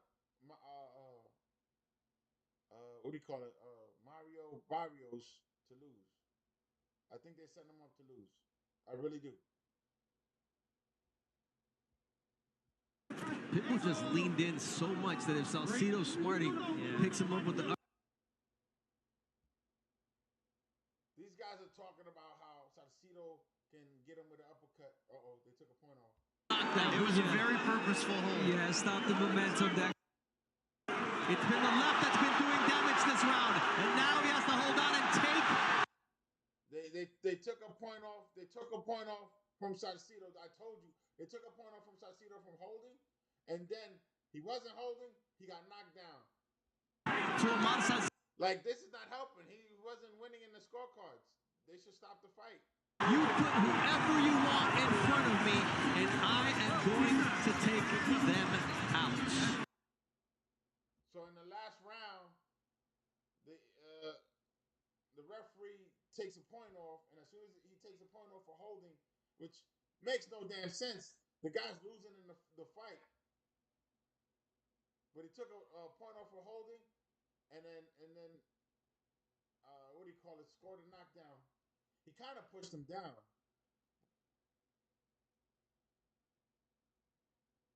Yeah, he kind of pushed him down. Of Isak Pitbull Cruz, the left took, the right hand follow. It was 3 and 4 punch combinations all night long. We are just one more fight away from... This fight coming up might be the fight of the night. The one with Tim Tszyu versus Fandura. This might be the fight of the night. Unless Pacquiao wins. If Pacquiao loses, Mario Barrios is going to look like he beat up an old man. It's a lose-lose for him. If he loses to Pacquiao, he lost to an old man, 46 years old. Okay? They were talking about Usyk being old at 38 in the last fight. He's old at 38, and then Usyk was like, nah, I'm 38, I'm just starting. That was that last fight today, earlier today. Manny Pacquiao's 46. And, like I said, if he came in here prepared the way he looks prepared. He looks in shape. He looks like he's ready. He sees something in Mario Barrios that he figures he can exploit. There is absolutely no reason why he would come back. I know he's coming back for money, for a payday, but he could have done that with Jake Paul easily. Jake Paul would have took him. Jake Paul would have took him. Jake Paul would have took him. He would have made a couple $1 million with Jake Paul easily. He didn't have to come in pro. He's doing this for a reason. He's already a Hall of Famer. What else can you do once you're in the Hall of Fame? Able to rest for 4 years. Final thought. A lot of people have always been for you in your fights, but do you feel a different, special kind of love going into this fight because of your age and because of what you're attempting to do? Well, my intention is to inspire people in fights, the boxing fans, and bring honor to my country. That's mine, and to make history. Best of luck, Manny. We'll talk to you afterwards. Thank you. I think he's really thinking about making history. I'm telling you, Mario Barrios is being set up for a downfall. Now, if Mario Barrios is smart, he takes him out quickly, as fast as possible, puts him down, or hurts him to the body, slows him down, and then in the late stages, because this is a 12-round fight, take him to the late stages and knock him out. I really don't care about this Pitbull Cruz fight. As you can tell, I'm not interested too much. Pitbull Cruz is gonna win it automatically. I said at the beginning, nobody expected Salcido to win anything. All three in favor of the winner, and he is now the WBC interim super lightweight champion, Isaac Pitbull. So Isaac Pitbull Cruz got another interim title. WBC. Oh well, okay. All right. You're the number one contender now. Okay. Are you gonna fight for the title now? Because the interim title is just the number one contendership. As his 28th win, and Omar. And then you got to remember, he won the number one contendership, not against the number one contendership, against somebody who they picked off the rack. You understand what I'm saying? Like, he just became number one contender fighting somebody who's not even eligible for number one contendership status as far as this is concerned. But whatever. For us, Isaac,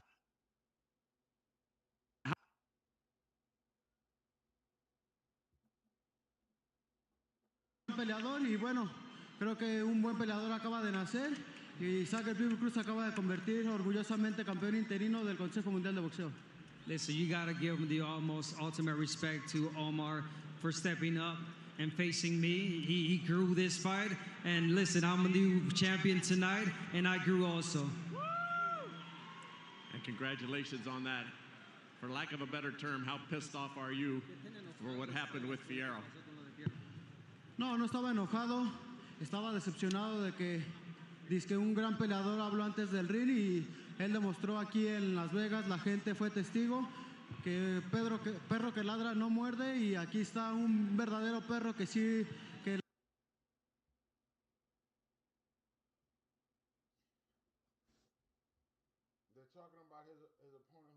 ladra arriba del ring.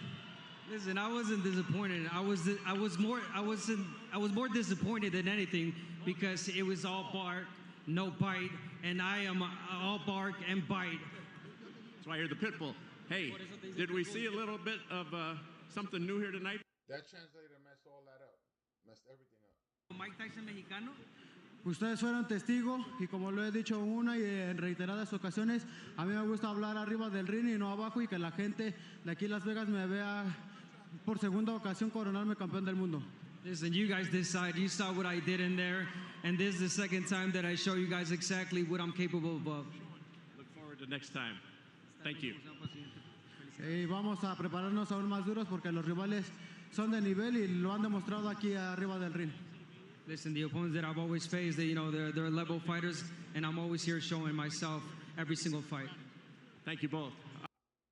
Man, I think that guy's a former boxer.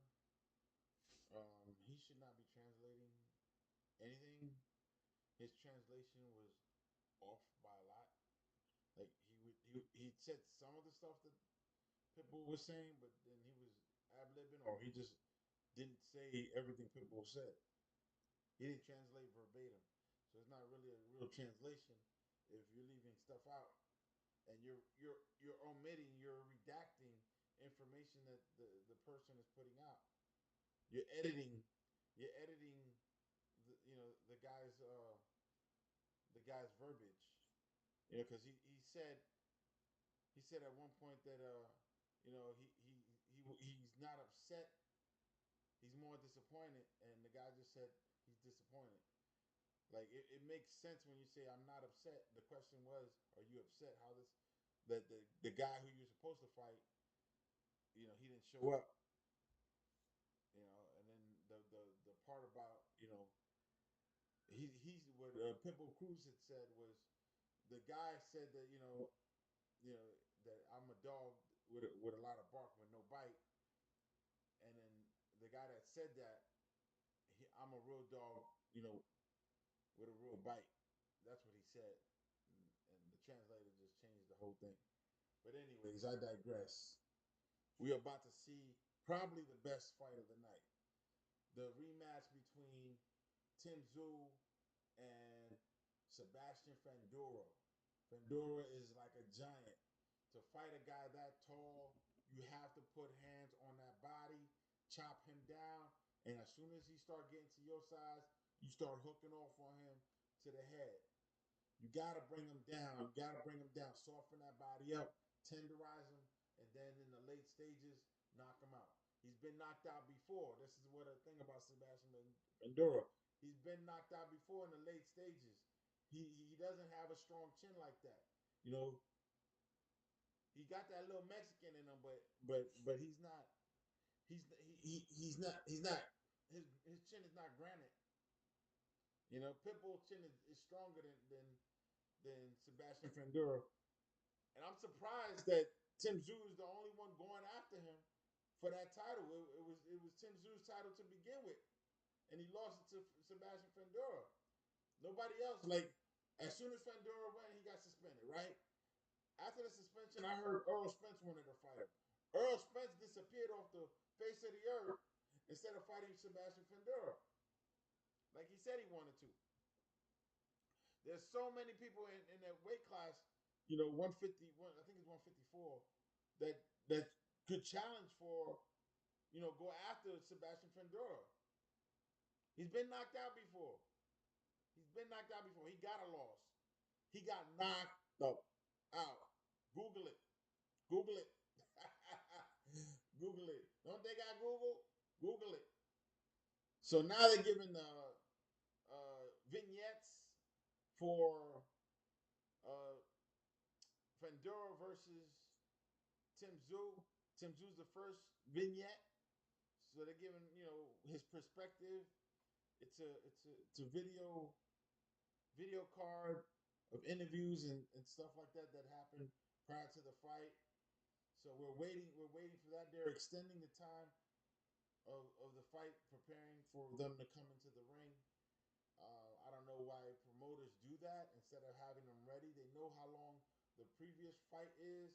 They should have it ready to go as soon as the individuals are done in the ring. The amateur sports, we go one after another, especially if it's a long night. Those referee and judges don't want to be there all night. Hey, next, you get a knockout. It didn't go all 4 rounds or all 5 rounds or whatever it was, or 3 rounds. Hey, 1 round, next. The next fight is up. It's not like you shouldn't be taking a half hour to 20 minutes on commercials and then vignettes, and then you want to give you want to do the national anthems of the fighters. My man, though, you're killing me today. Really, you're killing me today. You know who you are. You need to stop, man. Cut the bull crap. I don't know how many accounts you got. You got a lot of damn accounts.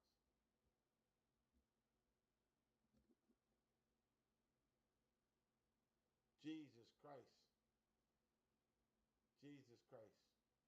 Anyways, so this time around, hopefully there's no elbow to the head. It's going to cause a gash. The bloody nose happened from a punch from Tim Tszyu to Fundora. So Fundora was bleeding profusely. That can happen again. You know, he's been hit on the nose. With Fundora, he likes to fight in close because he likes to throw uppercuts and hooks. He doesn't like to use his length. He actually will shorten himself down. You know, he would crunch himself. You know, as tall as he is, he would crunch himself down. You gotta tear that body up, and he wears his trunks high. You gotta tear right in the wherever he puts those pants, that belt line. You gotta attack there, right there, because he's covering up his gut. there's a reason why he's covering up his gut. Tear his body up. Tear his body up. Bring him down. When he's come down, then you hit him in the chin.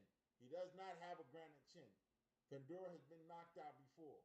He has a loss on his record, and it was a knockout loss. It wasn't like it was a decision loss. It wasn't. No, he got knocked out. Knocked out, and he fell like a tree. Boom! So at the first fight, I thought Tim Tszyu was going to win it.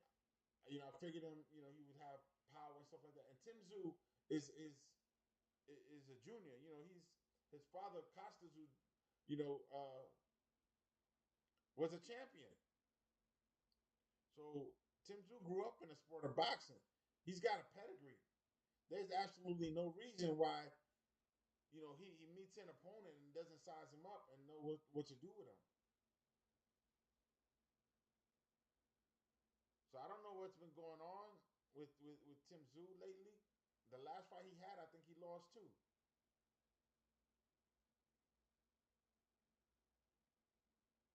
But I'm expecting him to perform this time.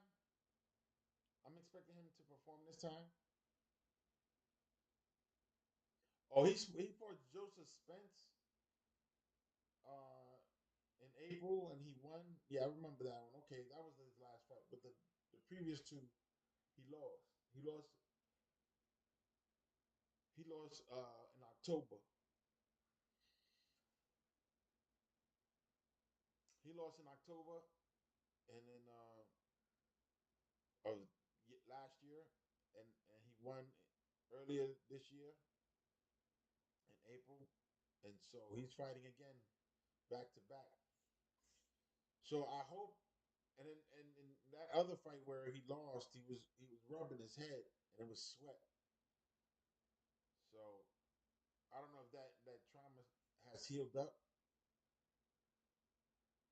But Tim Tszyu, this should be a really good fight. This should be a really good fight. If he knocks out Fundora, it'll be nice. It'll be nice. I don't think Fundora should be champion anyway at this level, because he's got to be heavier. He's got to be heavier. You know, he's tall as hell, and he's at 154. He's like 6'1", 6'2". You can see his ribs. You know, he looks malnourished. Whatever. You know, that tall, you should not be 154. And he came in at 153 or 152, which is crazy. So let's see what happens. They're waiting for the ring walk. Tim Tszyu and Sebastian Fundora. We're waiting for that.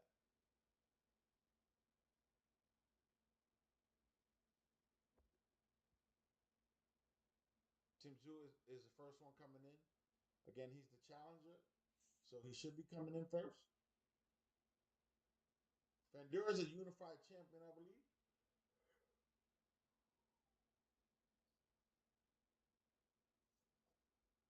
So he should take his time going into the ring.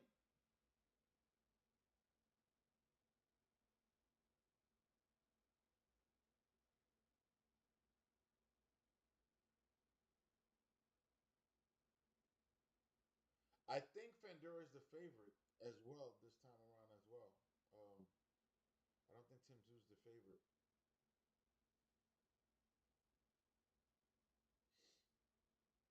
Because his height and his reach, probably. But like I said, Fundora doesn't fight his height, and he doesn't fight like a tall guy. He fights like a Mexican short guy. Mind you, to be honest, I think he does that because if you don't see the bifocals Fundora wears when he's not fighting, I don't think you can see the fighter in front of him if he doesn't fight him that close. He wears bifocals, like his lenses are really thick. His prescription's really thick.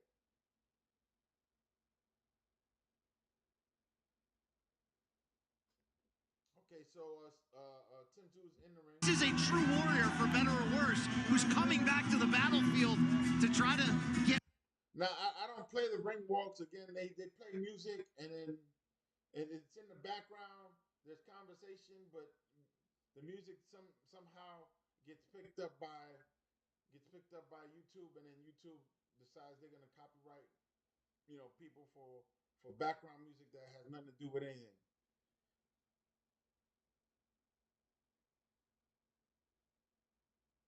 Yes. Fundora does bend down to his opponent, giving up size advantage right away. Yes. And if you tear that body up, he's gonna come down even further, and then you can chin check him. And once you chin check him, he's gonna fall. I'm telling you, if you go on YouTube and check out that knockout, he fell like a tree. Boom. So he doesn't have a granite chin. We know he can be knocked out. You just gotta put hands on him. But if you let him get off, like he likes to get off, and he's throwing hooks after hooks and uppercuts, forget it. You gonna get tore up. He likes throwing uppercuts and hooks in close.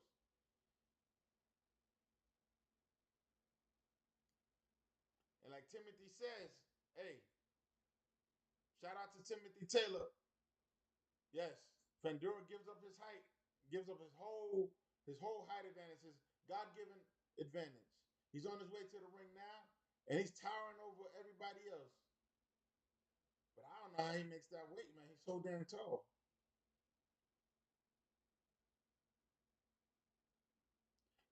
Yeah, he should. He should definitely study, especially Tommy Hearns. Tommy Hearns was another tall fighter, really skinny.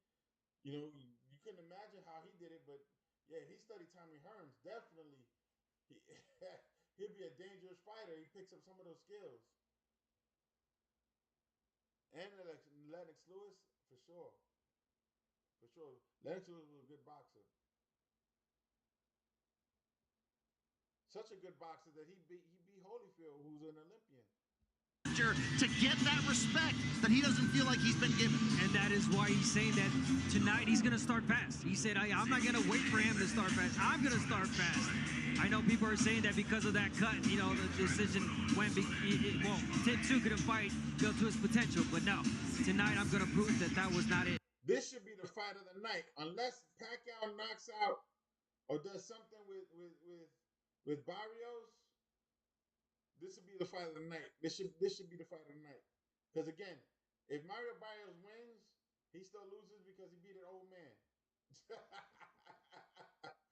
And if he loses to an old man. It's a lose-lose for him. So this is the main event, really. Well, fans, from the MGM Grand Garden Arena here in Las Vegas, Nevada, Premier Boxing Champions presents the co-main event of the evening and a very special rematch attraction. And it's all brought to you by Samson Boxing, No Limit Boxing, and TGB Promotions. Sponsored by DraftKings Sportsbook, the crown is yours. And also brought to you by Universal Pictures, Nobody 2, only in theaters August 15th. This bout is sanctioned by the WBC, the president, Mauricio Suleiman, introducing our judges, scoring from ringside, from the ring, Harvey Dock. All right, fans, here we go. 12 rounds of boxing and a rematch special attraction for the WBC Super Welterweight Championship of the World. Introducing to you first on my right, the challenger, fighting out of the red corner, wearing black trunks, hailing from Rockdale, New South Wales, Australia. He weighed in at 153. 153.2 pounds. Age 30.2 pounds. With a record of 25 wins and 2 losses. He has 18 wins coming by way of knockout. He is a current world rank contender, tonight looking to exact his revenge. Here is, ladies and gentlemen, the Australian boxing superstar and the former WBO junior welterweight champion of the world, introducing the Soul Taker, Tim Tszyu. Yeah, I'm not going to lie to you. Tim Tszyu don't look confident at all. The look on his face don't look confident at all. Standing at 6 feet 6 inches, wearing green trunks and fighting out of Coachella, California. He weighs and ready 152.6 pounds. With a record of 21 wins, 1 loss, and 1 draw, he has 13 wins coming by way of knockout. Ladies and gentlemen, here's the boxing phenom, the former unified world champion, and the current reigning and defending WBC super welterweight champion of the world, introducing the towering Inferno, Sebastian Fundora. Once again, a referee in charge, now to give instructions, Harvey Dock. Okay, boxers, we went over the instructions earlier. As a reminder, obey my commands at all times, protect yourself at all times, touch gloves. Good luck. I don't like how Tim Tszú's looking. Let's see how he comes out. I'll let you know. Between Tim Tszú. My man looking concerned as hell. Oh my God, he looking worried. I don't like it. To March 2024, and it was only right that Fundora give him a return opportunity. And here we are inside the MGM. Fundora had to give somebody an opportunity. He's the champion. You got to fight somebody. The rematch would be the best thing. I'm surprised it wasn't a separate main event. Round 1 has started.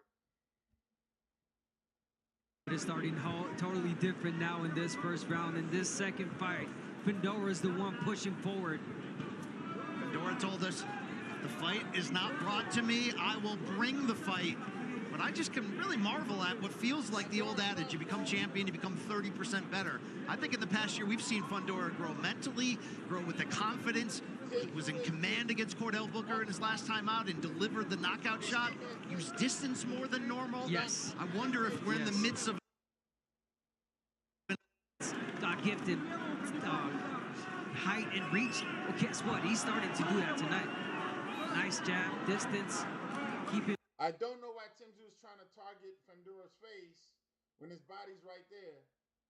Where Bakram Murtazaliev took him. And remember what that felt like getting hurt early. And that's why he needs to neutralize Fundora's jab. Fundora's actually using his jab at this point. Being that Tim Tszú's keeping his distance, he's throwing 1-2s right down the middle. That was one-way traffic, one knockdown. Right down the middle, he's throwing 1-2s, 1-2s. So right now, oh, he knocked him down. He caught him with a 2. I told you, Tim Tszú doesn't look, he looks worried the whole time. He got tapped with a 2 and he fell on his ass. React, there's a minute. Let's see if Fundora goes after him. The towering Inferno. Yep, he's going after him. Tim Tszú already got knocked down in the first round. Lord have mercy. Know what's going on. He didn't even see that left hand because he landed a right hook, Tim Tszú, but the left hand got in quicker and sharper. And look at the poise of Fundora. Fundora, excuse me. This is a much more patient distance. Fundora is keeping his distance and just shooting missiles like he's supposed to do as a tall guy. He already knocked him down with the 2, so he needs to do it again. Yes, I think he is done mentally. He's scared. He looked worried coming in. And he looked scared. He might be done mentally. He might become a journeyman if he continues boxing. And the first round, Fundora won. That's a 10-8 round easy. Let's go. 10-8 round easy.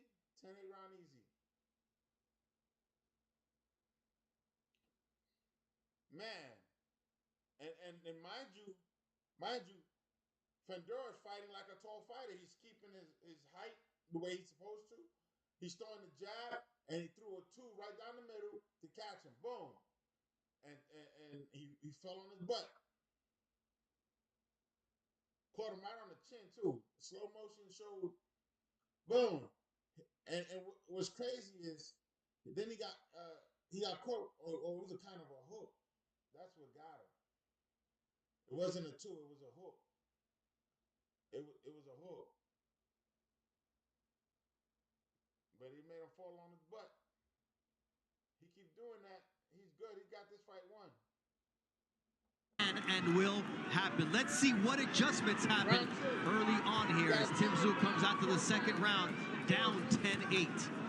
Consider how often Fundora used to give away that height advantage. An 8.5-inch reach, and tonight standing straight up, but straight up in a safe way there, protecting his chin. Fundora's fighting off the back foot. There's no way Tim Tszyu's going to get him in the head. He needs to go to the body. He needs to go to the body. He needs to go inside. Neutralize. Oh, my God. He's going for the head. He's going for the head missing because he can't reach it. And he's getting caught with the 1-2 on the way out. Very bad boxing by Tim Tszyu. As he goes to the chest of Sebastian Fundora. Yeah, and Tim Tszyu's having second Tim Tszyu thoughts right now of even throwing the overhand right or left because he knows that Fundora is ready to counter. Tim Tszyu needs to get inside and smother Fundora's punches. He's staying on the outside and catching missiles coming straight out. Fundora is doing a remarkable job of standing up straight and throwing 1-2s from outside. Gets a soft hold up, he's getting tagged. Pummeled, that right hook hurt Tim Tszyu, and here comes the barrage of punches from Fundora, but you can't get careless because Tim Tszyu is looking for that shot. This is the only way Tszyu knows to punch his way out of trouble. But he's just out of range.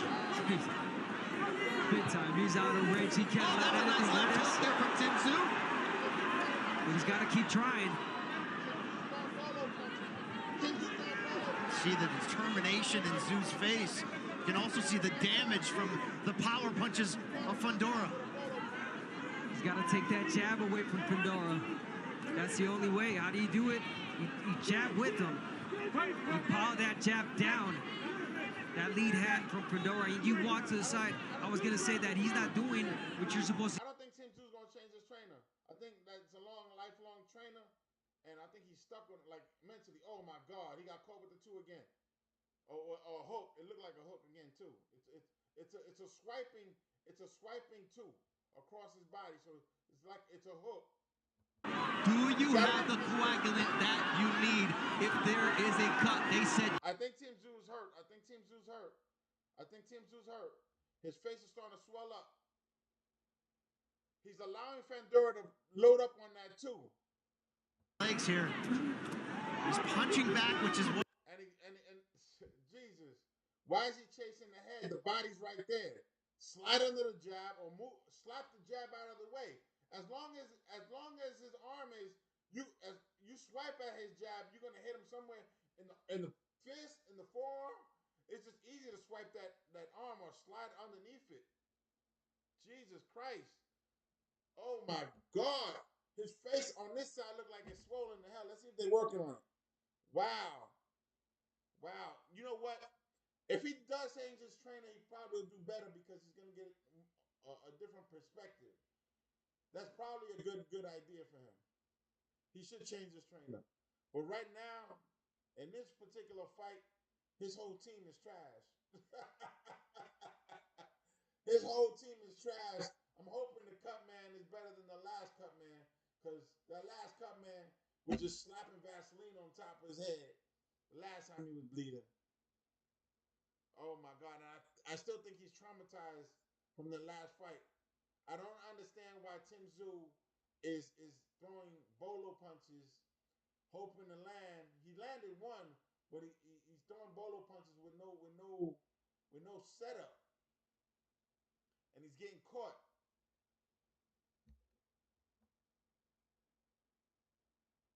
All right, round 3. Remember, the first round was a 10-8 round.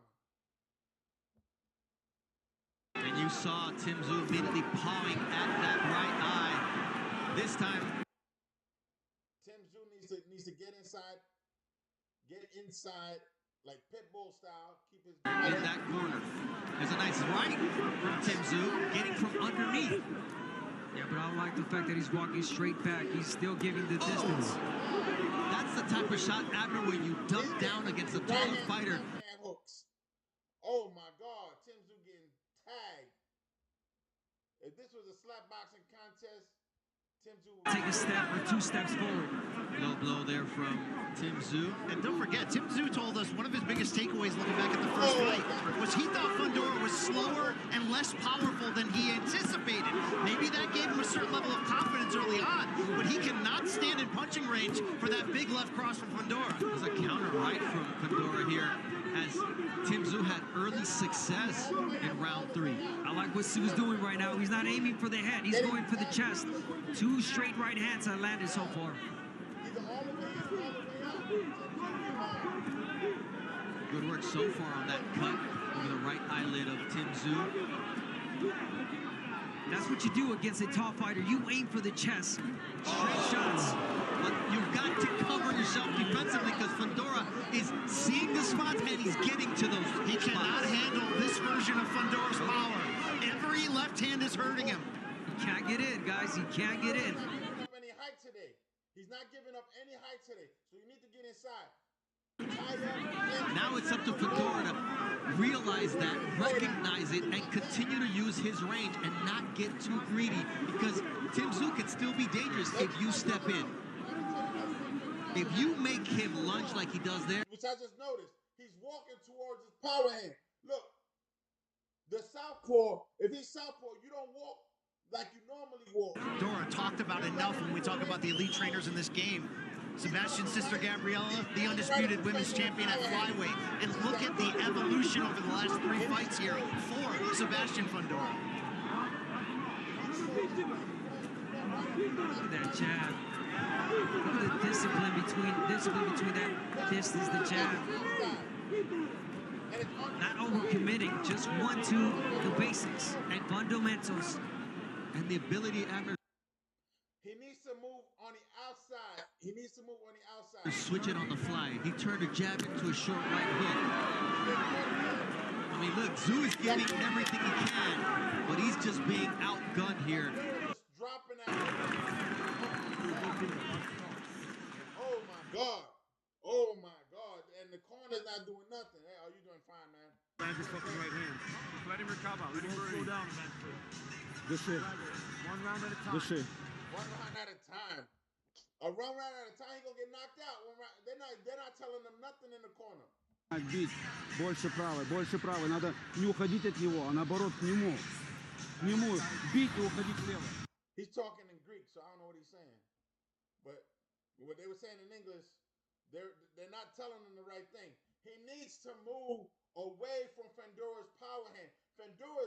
He's jabbing a beautiful jab, which is not really doing much, but that 2, he's throwing it with a curve. So it's like a hook. Boom. And it's throwing him off balance, but he's walking right into the power hand. He shouldn't be walking into his power hand. He needs to be walking around the other side. When you fight a southpaw, that's what you do. You walk and you want to get your footing on the outside. So you can throw your 2. Jesus Christ. This is basic southpaw boxing. Come on, man. Tim Tszyu is still allowing Fundora to pivot around him in that fashion where Tim Tszyu is still moving towards Fundora's power hand. And that's the problem. He's getting caught. And Fundora's switching up the 2. He's throwing uppercuts. He's throwing uppercuts and hooks with that 2. In this fight. But you can't use it if you don't believe in it. He believes in the power of his left hand. But that's the thing. People did not believe that he could do it. And he's showing us it. Are we talking about Tim Tszyu getting suspended? Yeah, I think he might. He's going to have brain damage after this. He might get knocked out. You've got to credit Tim Tszyu's heart here. Whoa, another one of those exchanges. Now this is the... He's staying in his range. He's not coming inside. Jesus Christ. Oh, my God. Tim Tszyu might get suspended for real, but he might get knocked out. It's only going to take a shot that hurts Fundora. Tim Tszyu called this... He can't be taking those right hand shots like that right down the middle or hooks to the chin. He can't be taking those shots. Nobody should be taking those shots. This boxing. He's still walking into the power hand range. He's walking right in the line of fire instead of walking around the other way. I don't understand it. I don't understand it. He caught Fundora with a sweeping right, which didn't really connect because Fundora, rolled with it. But he's still, oh my God. Now he's off balance.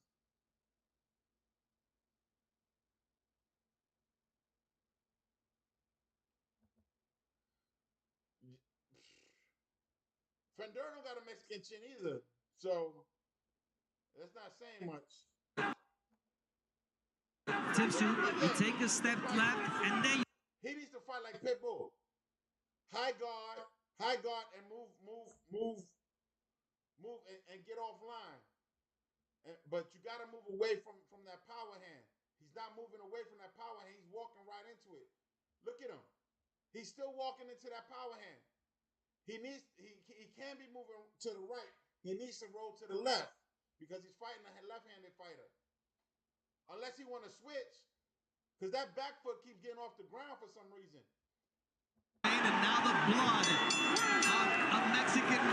And he's bleeding now. Uh-oh. And remember that first round, Fundora's bleeding out the nose again. But in that first round, it was a 10-8 round. It was a 10-8 round. The next rounds, he was getting caught with the same two. He hasn't changed. Tim Tszyu hasn't changed the strategy, and Fundora's winning this fight shutout right now. I don't give Tim Tszyu any rounds, and he was looking worried to begin with when he first started the fight. When he first started the fight, he was looking worried. They're showing the slow motion, and Tim Tszyu getting some of those right hands in, but they're not really connecting. Right there, it was a sweeping hand that touched Fundora's nose and caused it to bleed, but it wasn't like it connected like that. There's a punch there, an overhand right that connected with Tim Tszyu. He's still throwing bolo punches, hoping that one of them will connect. Some of them are getting in, but most of them are not. He's getting caught with 2 or 3 punches before he gets one in. Tszyu succeeded last round in bringing back the Fundora. Yes. The worst thing you can have is a trainer that doesn't help you make adjustments. That's the worst thing you can have in the corner. Trust me, I know. The only times I won championships was when the person in the corner was my third eye. They can see what was going on, what I was doing wrong, or what I needed to adjust so I can adjust in my fight if I wasn't doing the proper adjustment. Yes, that is correct. I think the doctor was checking on him in the corner. That's already a bad sign when the doctor gets up out of his seat to check on you in the corner. I think I saw that too. Lord have mercy. And then he's coming in with his head. Like Tim Tszyu's coming in with his head. He's leading in with his head. And as he's leaning with his head, Fundora's throwing that too. Jesus Christ. What is going on? His legs are under him. I think the jab is still there, but I think Tim Tszyu is doing a fantastic job of timing that left hand. And he's parrying a lot of those jabs. See, there's the jab. He's waiting for Fundora to let that left hand go. See, he tried it there. Wrong timing, though. Fundora's also pawing a lot more with the jab. If Tim Tszyu moves it, he finally got a high guard up, by the way. Tim Tszyu finally put a high guard up. Finally, he took her high guard in. Finally. And then get back to the jab.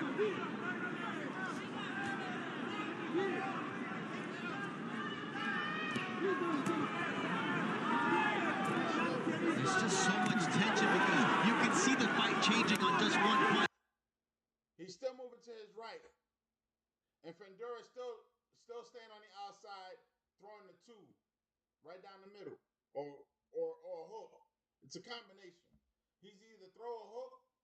It's still his backhand. Suffered earlier. Ooh. That's a dangerous proposition from Tim Tszyu. He really exposed himself leaping in like that. He's awake now, Tim Tszyu. He's making adjustments. He's alert. He knows what he's doing. He's waiting for the right time. There it is. landed on the shoulder of Fedora. Tim Tszyu finally moving his head off the center. You can see he believes he found something on the looping overhand right. It's going to come down to the timing of it. Exactly. One big shot. The right moment. It's a nice jab from Sebastian Fedora to stop the momentum of Tszyu, and that's a good left. Knockout. What he's trying to do is time that two that he keeps getting hit with. He's trying to time the two. He's trying to time the two. When he throws it, when Fedora throws the two, he's trying to time it. He's trying to dodge it, and then he's trying to go over the top of it. He caught him there. So I think well, they're showing the same replay, but he caught him there where he looked like Tim Tszyu was about to throw the two, and he caught him. He timed it just right where he hit him. He hit him with his own two. He countered it over the top of it, which is good, because if you're countering over the top, his punch goes down, slides down, and yours hit him in the face. But he's still walking into danger, moving to his right. He needs to move to his left to do that. He can still do the same thing. And that's why he gave him a second chance.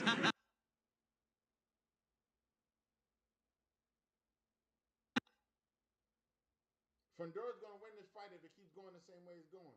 I think what's going to happen is he's going to just... Our unofficial score, Larry Hazard, gave to Tim Tszyu to make it a 40. Fedora's not giving up any height. He's not doing that Mexican style of fighting.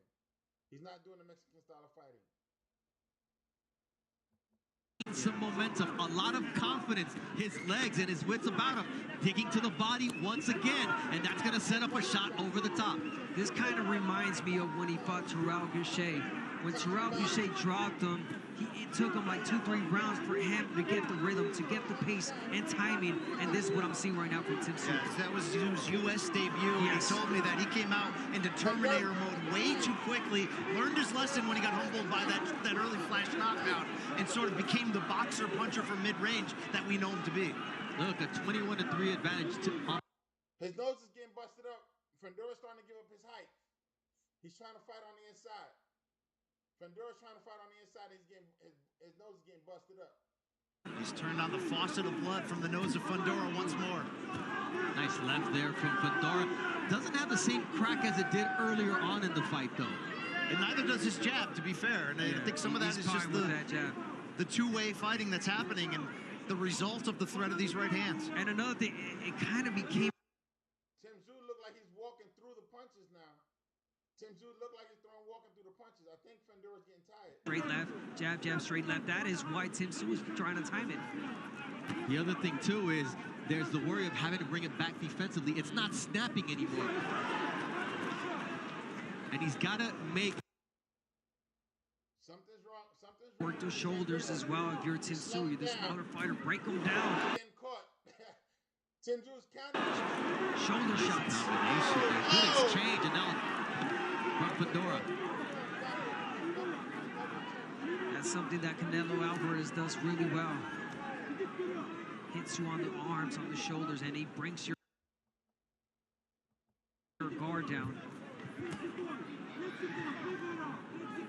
Fedora, the tallest world champion in all of boxing, taller than any heavyweight or cruiserweight. That right hand of Tszyu just barely missed its mark there. You heard the crowd roar in approval. I think the doctor's going to be in his corner soon. With them. Nothing's landed so far for Tim Tszyu in this round.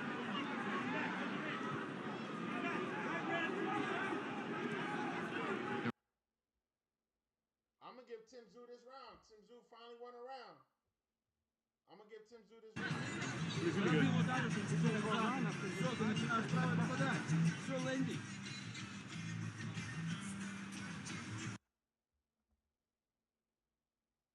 Don't let him surprise you with anything. Be calm. I got porque te quiere sorprender, okay? Don't let him get no game. He has those legs. Right? His sister's barking instructions His sister's a champion in the women's division, so she's giving him instructions too. But right now, in that round, beautiful left hook right there from Tim Tszyu, but he got caught all the punches, but he's getting caught with two. With that straight left, the one that knocked him down. Exactly. Now he's countering those punches from Fundora. Let's see if he keeps it up. I gave him that round. I gave Tim Tszyu that round.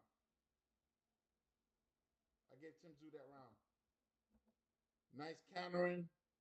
And I don't know if Fundora was taking a break. He looks tired. Something was wrong. His punches didn't have that power behind it.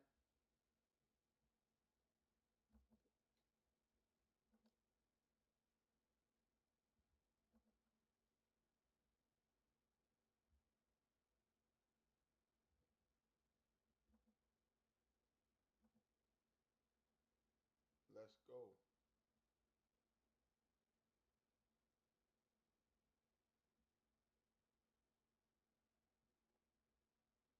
Close that gap. That's the point. He's got to close the gap. Like right there, he got close enough to land that hook. Absolutely good start for Tim Tszyu, and Joe, the nodding of a Tim Tszyu's finally tapping that body. He's finally throwing the jab to the body, but he needs to stop coming in with his head when he's throwing the jab to the body because he's getting caught with a hook. Now he's getting caught with both hands by Fundora, which was happening in the first round.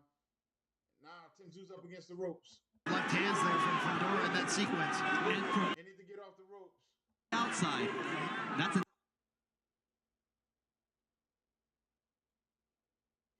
nice stiff jab again. He's back on the stick. Is Sebastian Fundora. Tim Tszyu is a throwback fighter. Tim Tszyu's finally catching, landing those hooks. They both are. Look at this action. He's going Mexican style. They're going Mexican style. Fundora's giving up his height again. This is it. This is the time to do it. Let go of the hands. Let go of the hands. Let go of the hands. Stop looking at the floor, Tim Tszyu. There ain't nothing down there. Just enough room. Then he gets clipped with the left hook. And now you see the flinching from Fundora. Some fighters are just made for each other. Fundora's giving up his height. I think he is gassing out. When it comes to entertaining dance partners in the sport of boxing.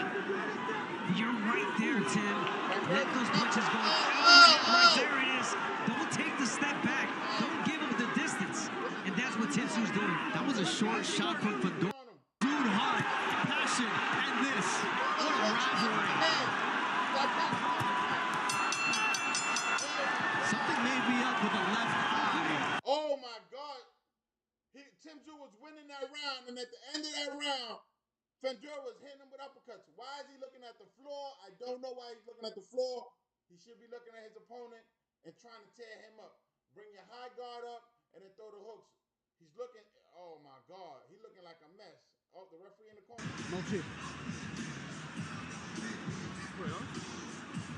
The referee in Tim Tszyu corner. The referee's looking to stop the fight because Fundora's getting hurt. I already know how the WBC works. So Tim Tszyu better watch out. They're going to have a premature stoppage if he keeps doing this. Do not look at the floor. Any hard punch from Fundora will cause the referee to stop the fight. Remember, this is the WBC we're talking about. You know, he needs to stop looking at the ground. Stop looking at the ground. Don't stick your head underneath his chin. Hit the chin. Belt in the rematch against Tim Tszyu, and the Towering Inferno gets. That's it. They stopped the fight. I told you. The corner stopped the fight. Somebody stopped the fight. Fundora won. He didn't even come out. Commissioner and the inspector, you can see how incredulous everyone is. Wow. In the crowd that Tim Tszyu does not goes to the bell for the 8th round. It may have felt like the fight was really heating up, but Tszyu looked out on his feet at the moment. Tim Tszyu quit. Tim Tszyu quit. Let's say it again. Tim Tszyu quit. What's your name? Right when he was starting to make progress, he quit. He quit. He quit. He finally was making progress. Fundora was giving up his height, coming in close. He needed to go ahead and finish him off. He didn't. He quit. He quit. We'll take a look at what happened in the corner here. Once I saw the referee in the corner, I was already suspicious.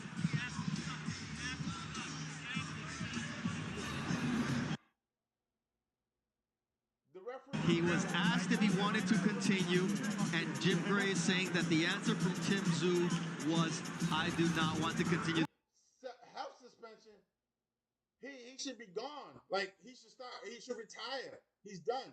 He's done. He's done. He's done. He doesn't have the mental capacity to stay in the game.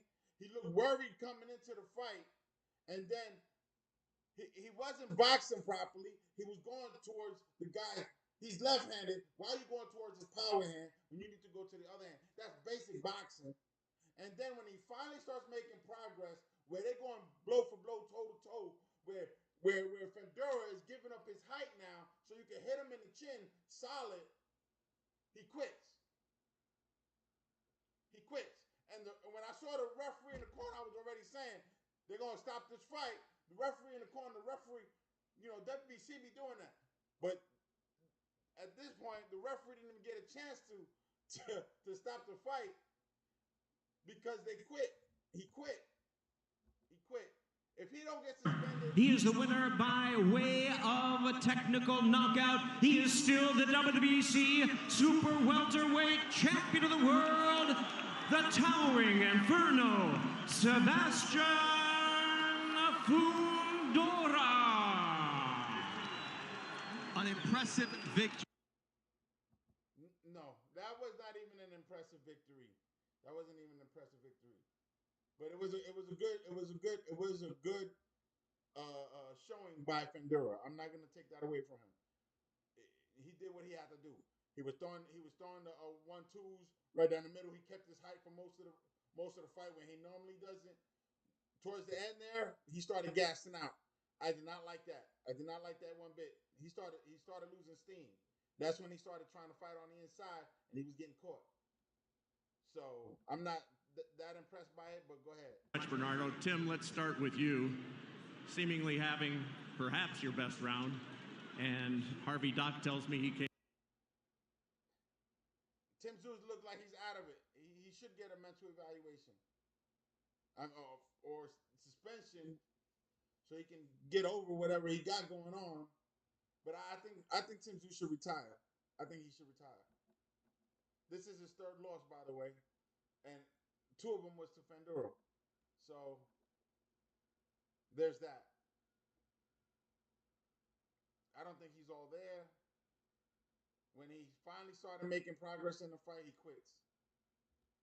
When he was bloodied up and he had that cut on his head, he did not quit. I think we get him out. And I think his prediction came true. You changed your strategy a bit this time, didn't you?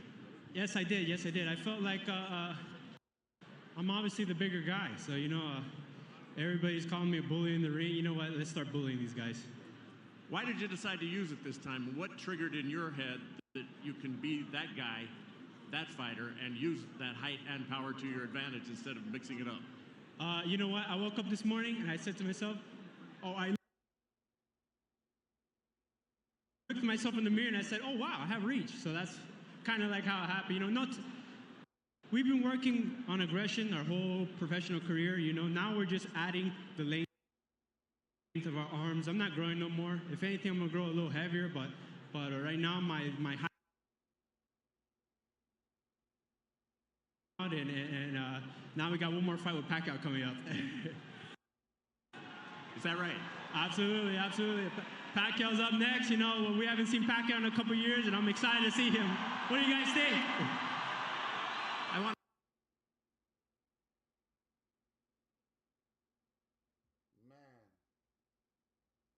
ask you about the first round knockdown. That set the pace for this fight. And were you surprised that you did that in the first round? I was not. You know, the first time we fought, you know, I came off a loss, so maybe my mentality wasn't there at the time. We still got the win, but definitely coming into this fight, I was a champion. I've been there with him already, and we had to prove that we were better. So I got to ask you this.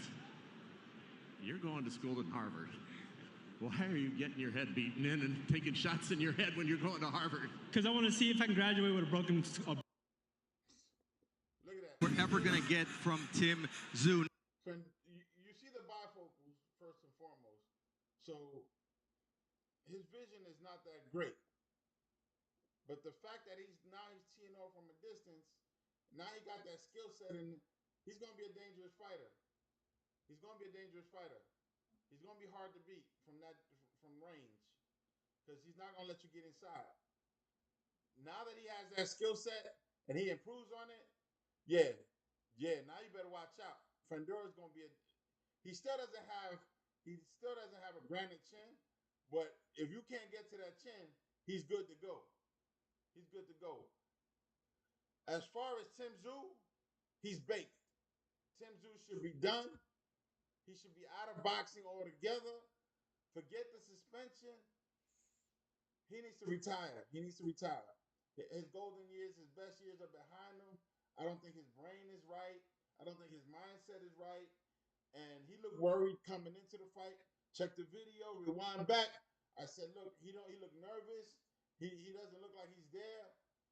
When a guy looks like that, and I'm on the other side of the ring, I know I'm going after him. I can see it in his face. He don't want to be there. And it proved. He did not want to be there. When he started winning, he quit. He's like, nah, I didn't want this. I'm winning now. I thought I was going to lose. I thought I was going to get knocked out. Now I'm winning. I don't want it. When he had that bloody face and they needed to stop the fight because he needed staples or whatever they didn't stop the fight. But now they just stop the fight anytime they want. Oh, I lost. Now he's becoming a journeyman. And if you're a journeyman, all they're going to use you, I beat a former champion. They're going to use him for that as a stepping stone. He's going to win one fight with some random dude, and he's going to be like, oh, Tim Tszyu's back. No, he's not back. Tim Tszyu is done. I don't know how many amateur fights he had, but, he had 20-some odd fights as a pro, and 2 of them were hellbangers. This was one of them. He got beat up a lot. He took a lot of hits that he didn't need to take. He needed to bob and weave. He needed to get in there and then work that body to chop him down to get him to where he was at that point in that round when he stopped. But it was an entertaining fight. So let's see what happens with Manny Pacquiao. He's coming out next. Let's see what happens with Manny Pacquiao. If Manny Pacquiao wins, who knows what's going to happen? Is he going to fight somebody else in the division for, to unify? Because there's only one belt. It's a WBC belt, I believe.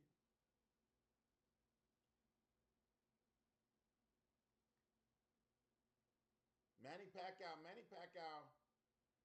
I'm looking for an upset. Because what I believe is they think they can beat Mario Barrios.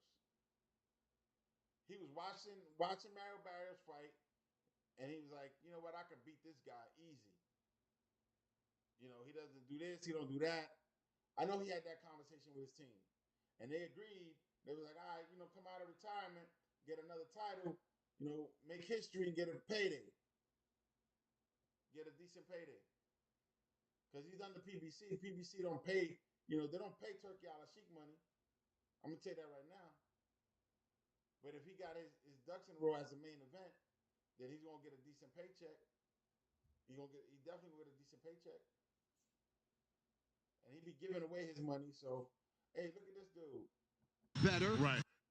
Keith Thurman. But Fundora ultimately was just a monster this second come around. The first time that they fought each other, it was a short replacement fight due to my injury. Now they fully prepared for each other. Fedor was coming off of a loss, like he said, and so now he's coming in with more confidence. He wanted to make the statement, and he did exactly what he wanted to do tonight. He said, as a champion, you grow maturity, and he showed that in the way he fought. He also Keith Thurman. I wonder if Keith Thurman is retired or not. One of those obstacles. It's one of those phenomenons, you know, similar to what Tyson Fury was.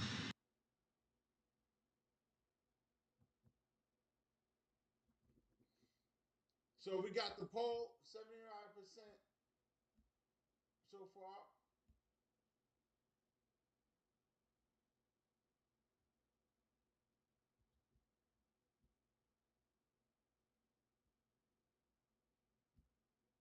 $75% got Manny Pacquiao creating history. And I think that might be right, man. Like I said, I think Manny Pacquiao sees something in Mario Barrios, a weakness that he can exploit. Because it's just odd. It's just odd that and then he got in shape. He actually got in shape for this fight. He actually got in shape. They're showing the slow motion fights where Tim Tszyu was making progress with those bolo punches, but after that he quit on the stool. He quit on the stool, and his team probably told him to quit when he was winning. I mean, he won that round. He started making progress, and like I said earlier, sometimes the stoppages are early. You know, he don't know if he could have scored that knockout later on in the fight. It was a 12-round fight.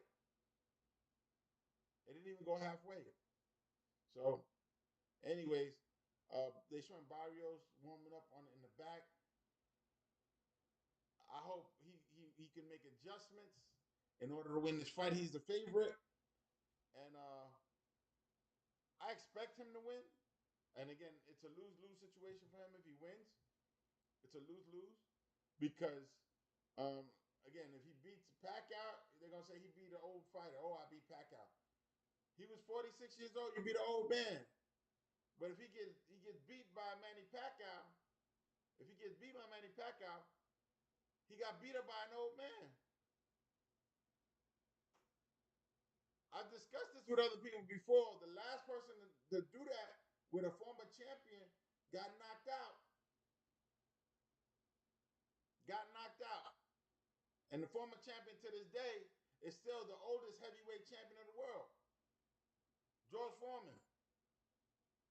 Michael Moore got knocked out. He was looking at the lights, and he retired after that fight. George Foreman not only beat him, but then he retired him. We haven't seen Michael Moore since. Michael Moore gone. Why? Because he let an old man beat him. He got overconfident. He tried to go toe-to-toe with a legend who got power, and he got knocked out. He got knocked out instead of boxing him. He got knocked out. Mario Barrios needs to watch out. I don't know if a knockout is coming, but I can see the flurries from Pacquiao like he used to do. He throw punches and bunches and take every round. Boom, boom, boom, boom, boom, boom. And if a knockout comes, it comes. That's even going to be worse for Mario Barrios. So let's see what happens. We're still waiting for them to walk down the ring.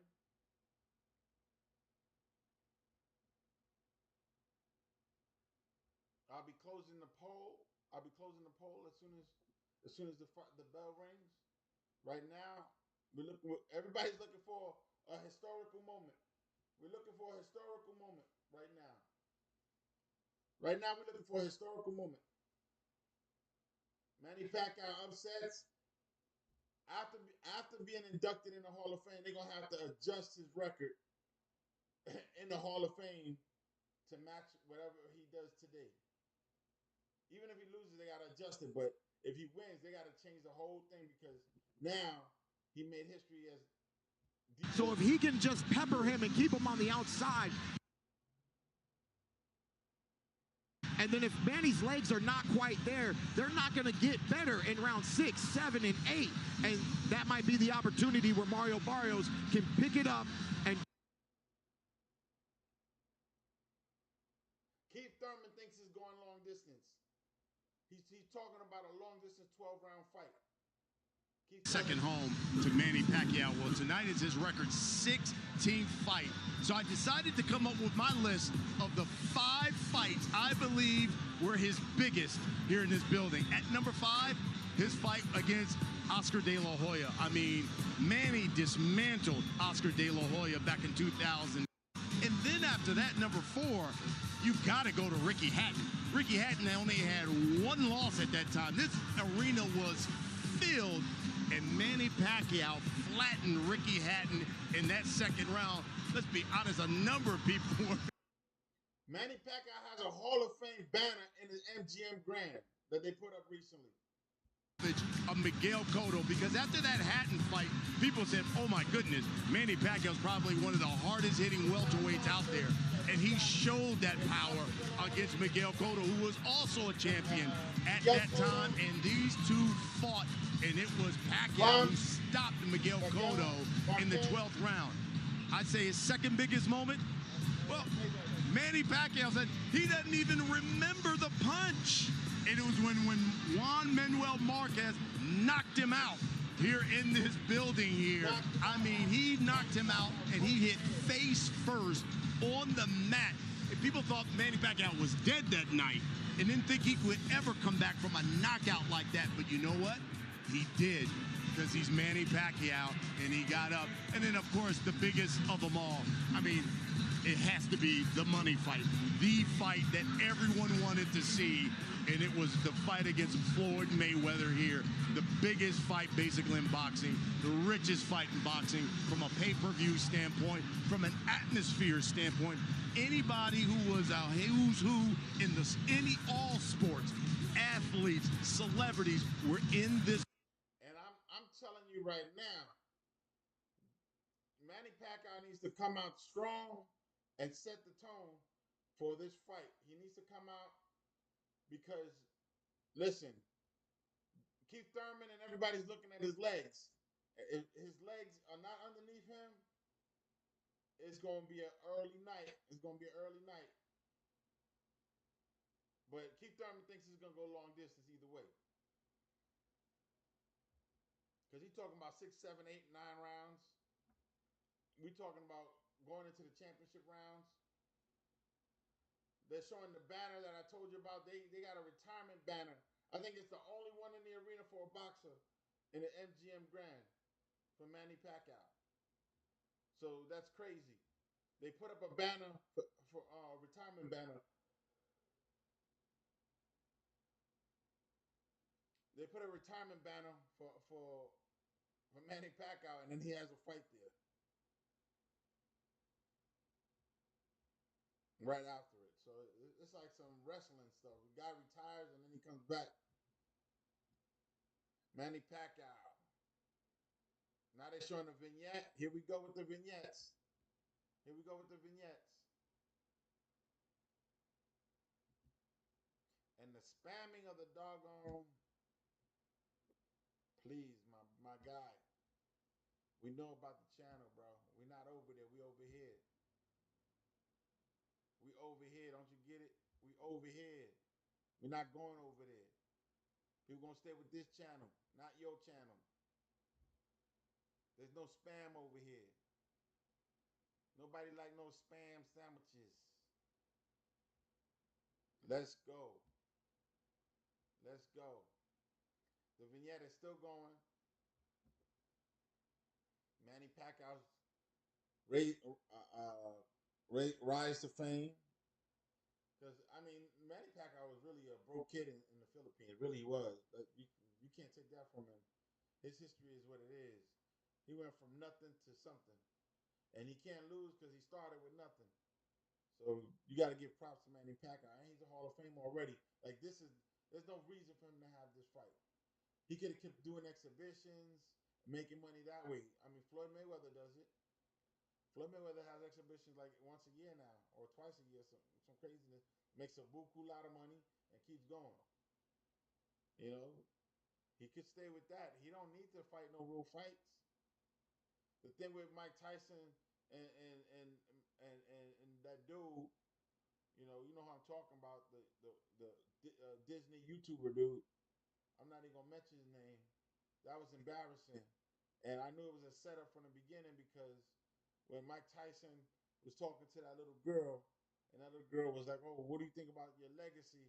And he was like, he started cursing out and curse her out. He's like, "Oh, who gives a about legacy, especially when you're dead?" You know, yada yada yada yada yada. He didn't care about his legacy, so he was looking for a payday to keep selling marijuana or whatever he got going on in California. But that's sad because he had millions and millions of dollars and he snorted a lot of it, and his ex-wife took most of it. So now he's fighting bogus fights. That could have been an exhibition too. That didn't need to be on the record. But so Jake Paul paid to say that he beat Mike Tyson. Jake Paul, you beat an old man. The same thing that they're gonna say about Mario Barrios if he beat Manny Pacquiao. I'm not gonna give Mario Barrios any credit for beating Manny Pacquiao. I'm gonna tell you that right now, right off the top. He knocked him out in the first round. He beat an old man. He beat him by decision. He beat an old man. There's a draw. He couldn't beat an old man. He get knocked out. You got beat up by an old man. So Mario Barrios ain't getting no credit. He already got 2 losses on his record and a draw. 29 victories, 18 by way of knockout. Mario Barrios, this was not the fight for you. This was not you as a champion could have said no. He could have said no. I'm not taking the fight. Give me somebody else. He has that right. They're not gonna tell him to vacate the title because the WBC run it, not the PBC. He can go in to breach a contract. He don't have to fight this fight. He didn't have to. He could say no. But he took the fight. He took the fight. This will elevate his name a little bit. It'll give him the rub that this, how they use wrestling. It'll give him the rub. But man, if he loses, this is gonna be my Michael Moore situation. He might want to retire. The same thing with Marvelous Marvin Hagler. Sugar Ray Leonard retired, came back, beat Marvelous Marvin. Marvelous Marvin Hagler retired after that. He was done. He went to Italy. We ain't never see him again.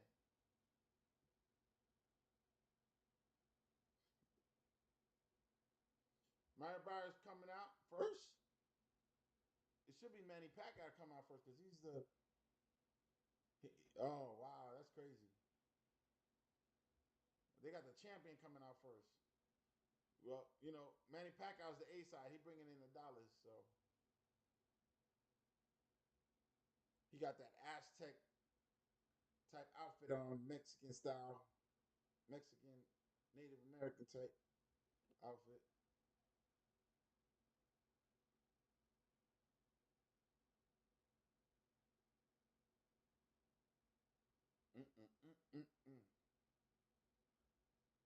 He looks focused though. He looks focused. Let's see. I haven't. He's not walking down. They're waiting for the music to hit or something. He's not walking down yet. We waited a long time for this fight. This is really late to be having this fight. Really late. Waited too long for this fight. They put one too many fights on. One too many fights on. Because now they're gonna do the ring walk, then they're gonna do the national anthems. It's just too much, man. It's just too much.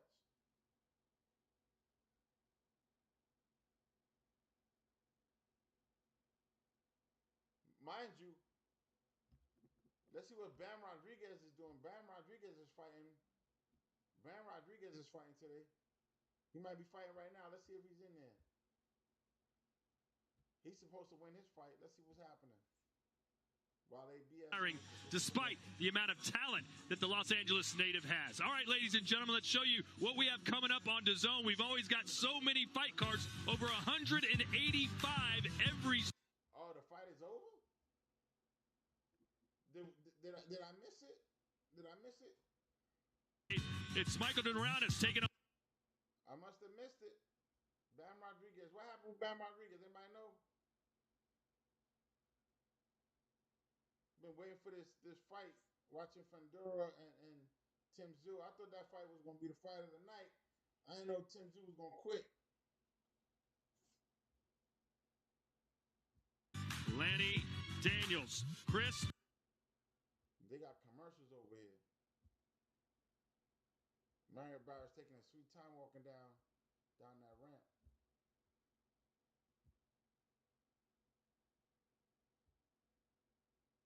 This week, live from Detroit. So long, everybody, from the.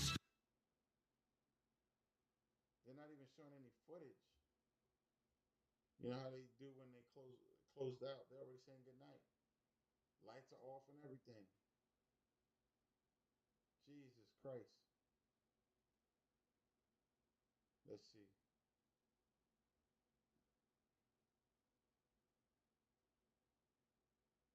Okay.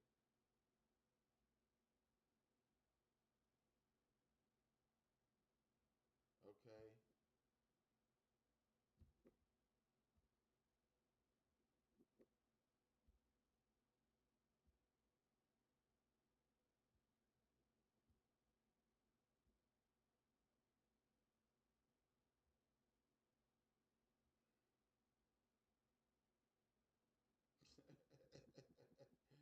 Yeah, he lost.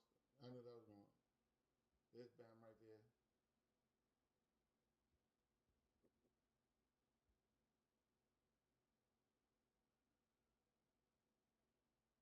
Bam destroyed him. Bam Rodriguez destroyed him. They threw in the towel. Won by TKO. Bam Rodriguez wins by TKO. They threw in the towel. He destroyed that man. Wow. Bam Rodriguez. Breaking news. Bam Rodriguez destroyed that man. Won by TKO. The corner threw in the towel. There it is. Man, he tore him up.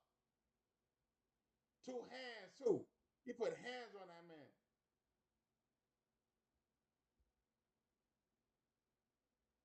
Wow. Wow. Can't believe I missed that fight, man. Jesus. Messing around with Tim Tszyu.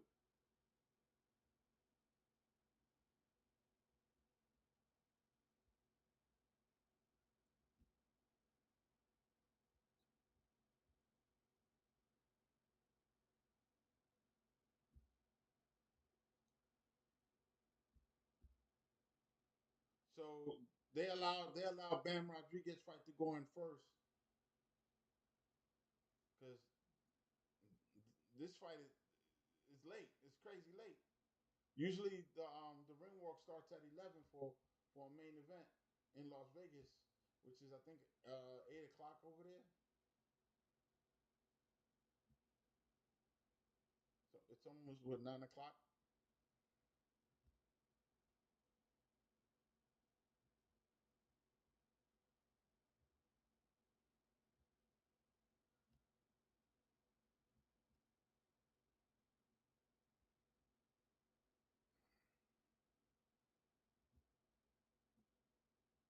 Manny Pacquiao's in there. And gentlemen, we welcome you to the MGM. Freddie Roach is in his corner, like old times. Promotions and sponsored by DraftKings Sportsbook. The crown is yours. And also brought to you by Universal Pictures, Nobody 2, only in theaters August 15th. This bout is sanctioned by the WBC, President Mauricio Suleiman, along with the Nevada State Athletic Commission. The chairman is Dallas Hahn, executive. Make us to be wrong. Mario Barrios is an odd favorite to win. He's a young guy. He's a faster guy. He's the stronger guy, allegedly. So we expect him to win. But we looking for something that Manny Pacquiao saw that said, I need to fight Mario Barrios. That's the guy I want to fight for a championship. Ladies and gentlemen in attendance and boxing fans joining us around the... We think this is a setup for Mario Barrios. I think this is a setup. MGM Grand Garden Arena in Las Vegas. Manny Pacquiao saw something, probably saw something in Mario Barrios and said, we can beat him. So we're looking for an upset. We're looking for an upset. But we're not going to discount the favorite. Let's go. Let's go. Freddie Roach. Freddie Roach is in the corner. I think he's a Hall of Famer too already.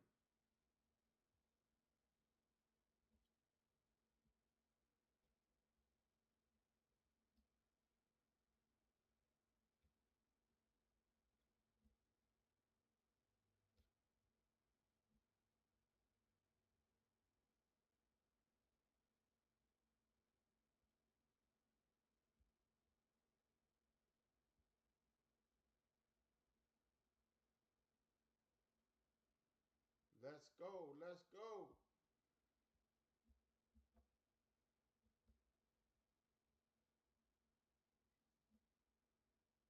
They're making the announcements.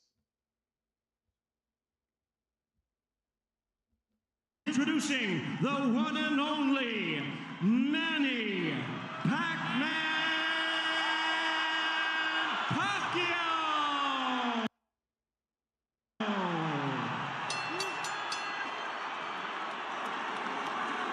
We are looking for an upset. We believe that this is a setup against Mario Barrios. We believe that Manny Pacquiao saw something that he can exploit in Mario Barrios. So let's see if that's the case, or Mario Barrios is going to fool them both, fool Freddie Roach and Manny Pacquiao, and beat the crap out of him and get him back into retirement.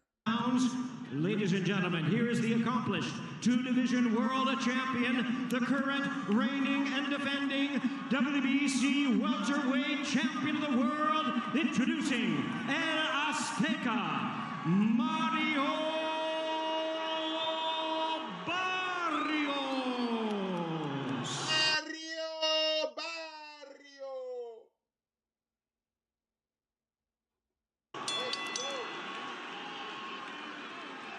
Once again, here's our referee in charge. Now to give instructions, Thomas Taylor.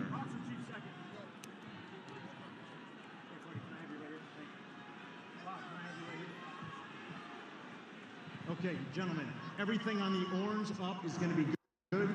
Bottom of the white letters up is good. You got my instructions in the back, gentlemen. Protect yourselves at all times. Listen to my commands. Touch them up.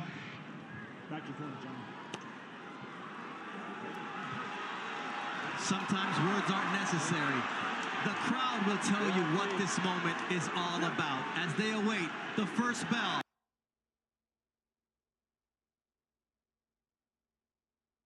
For Manny Pacquiao's return against Mario Barrios.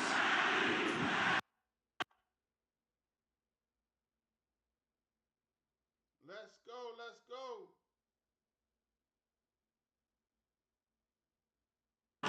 Or old Manny Pacquiao, and the difference is huge. Well, either way, this crowd has received Pac-Man's return in a big way, as you'd expect.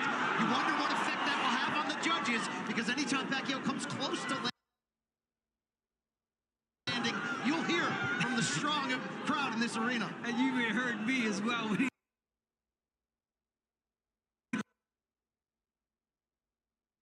still there for Pacquiao. That was the speed. That was the one thing that was missing when I went to his public workout. It was the timing. That seemed to be off. I spoke to Freddie Roach about it. He says, look, the legs are still there, and tonight it's about a great left hand for Manny against a great right hand from Barrios. There's that left from Manny Pacquiao. Yeah, so far it's been the left from Manny Pacquiao. No punches thrown yet from Barrios. Barrios still feeling out, Manny. But you have to believe this will be as quick and resourceful. Everybody's cheering for Manny. Mario Barrios looking sharp. Manny will be all night, and so far he looks good, jabbing to the body consistently. Yeah, you know that Barrios does not want to make a mistake against the experience. Mario Barrios looking sharp to me, man. He got a nice guard up. He's in a good boxing stance. He looks focused. He can see the whole field.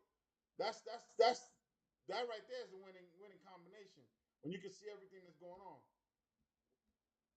He's the right hand of Mario Barrios trying to establish some respect from the Pac-Man. The first right hand that Mario Barrios threw, and it landed flush on Pacquiao, and it seemed like it didn't hurt him, but definitely got him off balance. Barrios trying to establish the jab. And it almost seems like he wants Pacquiao to get some sense of confidence for him to come in. And do something like that. Open up and then land a quick, sharp uppercut. There's that left from Manny Pacquiao. He's got to stay active with it, though. And Manny's got to be able to move his feet consistently, something he couldn't do in the Ugas fight the last time we saw him back in 2021. It's a nice jab from Manny Pacquiao, despite the 4-inch disparity. But it's the quickness that makes Manny Pacquiao dangerous. And look, against Ugas, he told members of his team, I could see the shots, I couldn't get there. Tonight, he's getting there. Definitely is. There's not much punches thrown in this round, but the punches that he did throw were effective.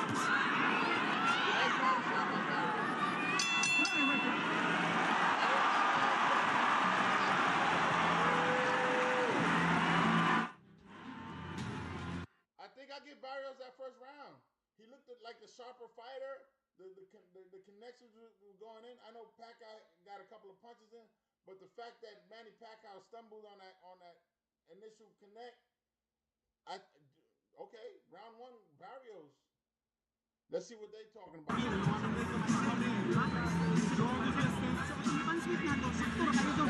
Okay, gawin mo na lang. Laglagan mo lang, galaw ang ulo mo, ha? Baka hindi natin alam kung nasisit up siya mo. So galaw ang ulo, hulog. Maganda yun. One out. Right-handed body left hook to the head. Yeah. Combination. Pag tumambol ang kanan, nakita mo, ukin mo. Let's go, bro. Manny taking this fight seriously, though. But he lost that first round. Let's see if he make it up. He's got to be very aware of that powerful right hand from Mario Barrios. 18 knockouts in 29 victories. You see Barrios now coming out to meet Manny Pacquiao in the center of the ring. Wants to establish the fact that he's the champion. Will this be the round after a feeling out round? He starts off with a good jab. He has to take the lead, meaning Barrios, with the output to control the terms of this fight. And really, as he said all week, make Manny look and feel like the older fighter. Yeah. Again, it felt like the first round was definitely a study round for Barrios. He saw what he needed to see. He landed the right hand. Pacquiao comes in forward, opens up. So now it's Barrios trying to get the jab going. But again, Pacquiao, you see the old Pacquiao coming in with the flurry, stepping back and getting back on that jab. A quick 1-2 from Pacquiao. What was not quick was his exit. You see the feet get tangled there. As Thomas Taylor, the third man in the ring, immediately sees that it was the feet getting tangled. It'll happen to Abner when a southpaw and an orthodox fighter step in the ring together. It happens all the time, but even in knockouts, sometimes when you go down, even if it was no punching, you kind of get a little bit distracted. Speed of Barrios, but no, he's getting back on that jab. Mario Barrios got a nice jab, but he's not shooting it as much as he should be. Them is becoming the first boxer in history to hold a world title in 4 different decades. Incredible to think about. Pacquiao's blocking some of Barrios' punches. International Boxing Hall of Famer to not only come back, but to also be... Barrios is not closing the gap. He's not closing the gap. For some reason, Pacquiao's backing him up. That was a nice jab and followed by a body shot early as well from Barrios. He definitely needs to work the body against the older 40. If Mario gives Pacquiao too much respect, he gonna lose. That was awesome. Very... Pacquiao's blocking that power hand, which is real good. Wanted to punish Pacquiao. That's a nice left, and then a jab. Nice 1-2 from Pacquiao. A nice double jab in return from Barrios. There's an answer from Barrios, the right hand. But Pacquiao's landing some shots too. And then let's not forget, guys, Manny Pacquiao still possesses that power. The old man power people talked about in the sparring sessions, that he was hurting people. And once again, he's in against a bigger fighter. Barrios' team said they wanted him to come in at around 168 pounds on fight night. Pacquiao nowhere near there. Remember, Barrios hasn't been on the fight at this level exactly, but he's been on the pay-per-view level twice in losses to Gervonta Davis and Keith Thurman, and he talked so much this week about what he learned from those in terms of maturity, education, patience. Pacquiao was patient and countered with a short right, which is not his MO. He's a big left-hand guy, but you know, early on he was seen as a one-handed puncher. Good round for Mario Barrios here. I got to give Manny that round. Mario Barrios did not connect with a lot of his punches. There was a timing situation there, and then Barrios was on the floor. He stumbled and slipped or something, but he was on the floor, hands and knees. Woo! Let's see in the third round what happens. So I got it 1-1. Right now it's a draw. I got it 1-1.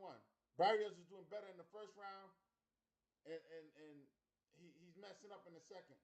He's getting caught with counters. Although there he got countered with 2 punches, and then he came back with a jab. His best punch is the jab. His best punch is the jab. The 2 is not connecting. Manny Pacquiao is not allowing Barrios to connect with a power hand, with a power punch, which is smart. On is that first step offensively is there. What's not really there is the exit strategy for Manny Pacquiao. Got hit with that right hand. Yep. Now it's Barrios starting off with the jab, using his height advantage and reach advantage. 6.5 inches taller, 4 inches longer on that reach. Bob Santos is such a key to the confidence and execution of Mario Barrios. And remember, that was Barrios' original trainer when he turned pro in 2013. They went 16-0 together, they parted ways, and since they've returned in 2023, you've seen a more confident Barrios that's 3-0-1 overall, including winning a world title. Oh, really? He has grown with Bob Santos these last couple of fights, and again, he's fighting a legend tonight. Does not want to make any mistakes, and Bob Santos knows. He's being really alert, really cautious, speaking of Barrios. Manny looked like he was motioning to Barrios, telling him to raise the punches after a couple were on that belt line. Barrios says, hey, you're not the referee. That guy's got to tell me what to do. Well, that's a key part of it. We're going to wait for this turning point where Barrios stops respecting Pacquiao. That could either be the point that begins his undoing if he gets caught, or that downhill ride as the younger man with the younger legs. And when you come to that word respect, these both warriors have been touching up gloves at the beginning of each round as a sign of respect. But Barrios said, I have to lose that respect. And his trainer, Bob Santos, said, look, at the end of the day, I need my guy to have a killer instinct. Because you ask guys like Oscar De La Hoya, Antonio Margarito, Eric Morales, Marco Antonio Barrera, what happens when you don't match this guy's killer instinct? It doesn't end well. It does not. And there's a response from Barrios. Good body shot. That was good body shots. And here you see Thomas Taylor saying, you may be Manny Pacquiao, but I established the belt line early on before the fight started. He's very particular about that. And you love that out of a referee of Thomas Taylor's pedigree. Yeah, and for me, guys, I don't think it's much so the respect that Barrios is showing for Pacquiao right now. I think it's just like he's trying to figure him out. He's got the jab going, okay, he's trying to land the body shot. He's landed a couple of them, but at the same time, he does not want to make mistakes. There's a nice sleeping left there from Manny Pacquiao. There's that jab, though he can't get away from the jab of Mario Barrios. He's just too slow on the defensive end tonight. He knows that sooner or later, Pacquiao's going to fade. So he believes and hopes.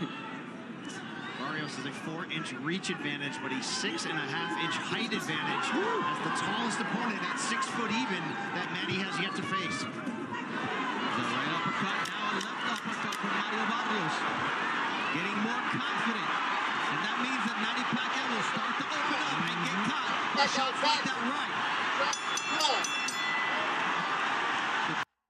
Do I give Manny that round? I don't know. I don't think so. I'm going to give Barrios that round. Manny Pacquiao dropped his guard. He's not respecting, when somebody drops their guards, they're not respecting your punches. They don't think you can hurt him. He dropped his guard and he started moving around like old Manny Pacquiao. Hey, either you got hurt and you trying to show up or you actually showing up. But this is only the third round. What's going on? What is going on, Manny? Mario Barrios got a nice jab. He needs to control the fight with the jab. Nice swivel uppercut. Caught Manny Pacquiao right in the chin.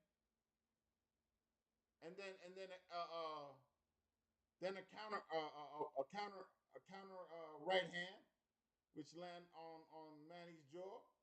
And again, Manny Pacquiao is dropping his guard, so he's going to catch more punches. Let's see what happens. It's 2-1. Barrios is winning. Understand that if anybody can defy Father Time, if anyone can make history once again, it's the... Well, if you hear the name Manny or Pacquiao, you're not thinking Manny Machado? This is a people's champ right here. Everyone loves Manny. He's a great person. Here. One of those stiff jabs there from Barrios. It looked like it snapped the head of Pacquiao back during that sequence. Yeah, he kind of shook him up a little bit. But then he didn't follow up. I mean, we're seeing in pockets the limitations, the age of Manny Pacquiao. As long as his balance and his stamina can hold form, he's still a threat in this fight. But when one of those goes, it could really turn quickly. And that jab did catch Manny a little bit off balance, and that's why it seemed to be more damaging than it was. Already, though, he's moving a lot more than he did against Ugas some 4 years ago, in which he said he was getting leg massages 3 times a day. Manny Pacquiao is moving around, but he's getting caught with the jab from Barrios. That is not good. That is not good. He's still getting caught with the jab. Later in the rounds, he can turn that because of that. Yeah, no cramps here in this fight so far for Manny Pacquiao, moving a lot more. Feet movement, the quickness.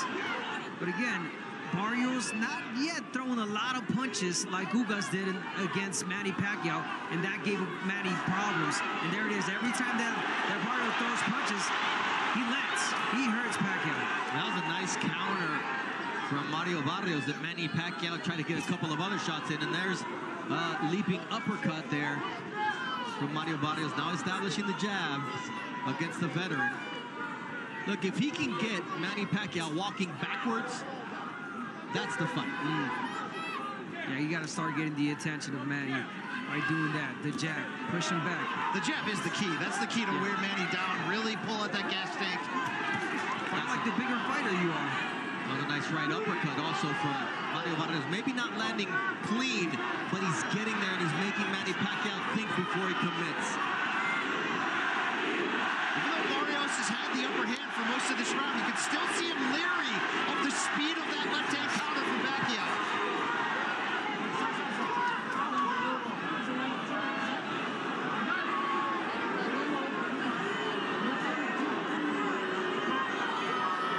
See that straight left to the body from Manny Pacquiao. Let's not forget, beautiful left hand to the face from Manny. That right cross from Barrios landed flush, however.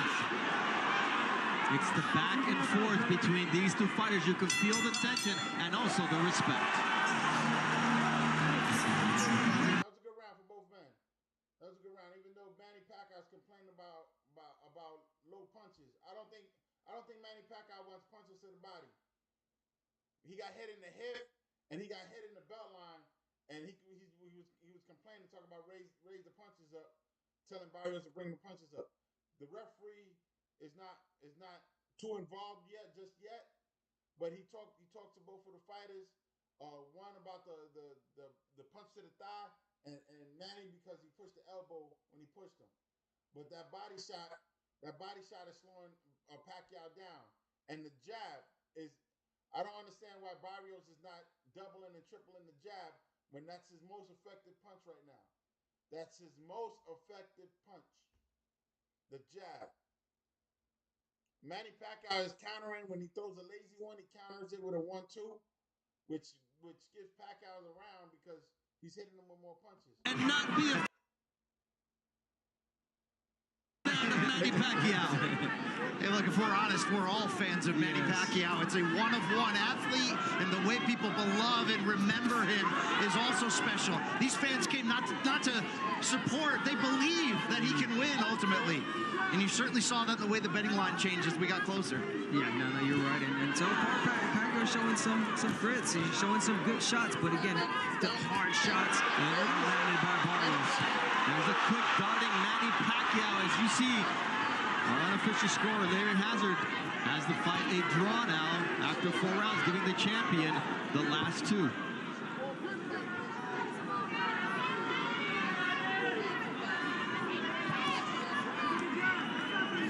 Abner, do you get the feeling Barrios is showing too much respect, or is there enough of a threat coming back that this is how you have to break Pacquiao down? I think that there's enough of a threat from Manny Pacquiao, aggression, the fast punches that has Barrios thinking. He's not, again, he does not want to make a mistake. So little by little, this is the 5th round. There's going to come a point, we know Bob Santos, where he's going to tell him and he's going to urge him, okay, it's time to step it up.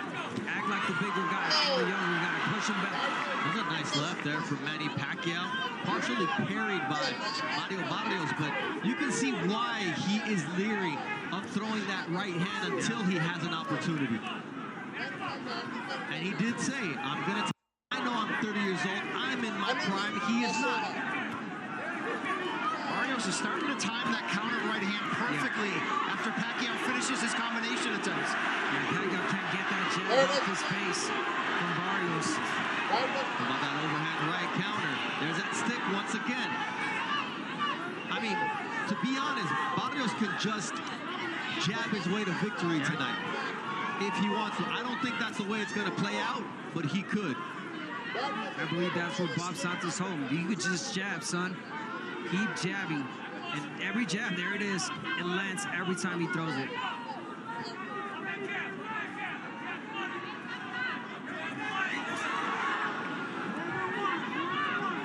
Abner, when Pacquiao lunges, he leaves himself square.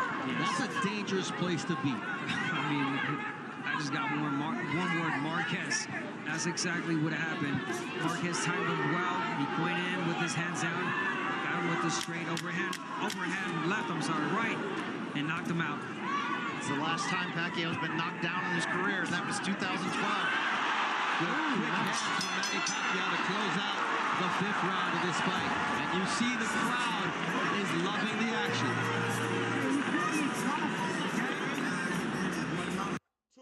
2-3. I got Manny Pacquiao winning by 1 round. I got Manny Pacquiao winning by 1 round. He won that round because Barrios is slowing down, and he needs to double and triple that jab. The jab is his most effective punch. The jab was getting him there. The jab is what's going to win him the fight. That's what's happening. That's what's happening. The jab is what's going to win him the fight. It's connecting every single time. The swivel uppercut. Where's the swivel uppercut? He had it early on. He needs to bring it back. It was catching Manny Pacquiao right through his guard. He got rid of the swivel uppercut.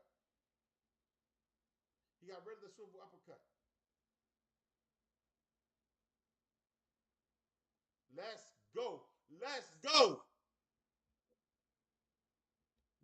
That's just not part of the repertoire. No, and even when he's throwing 3-punch combinations, he's finishing with his hands down a little bit off balance, which is something we're not used to. I am telling you, I think Manny Pacquiao scouted Mario Barrios, and he sees a weakness in his game.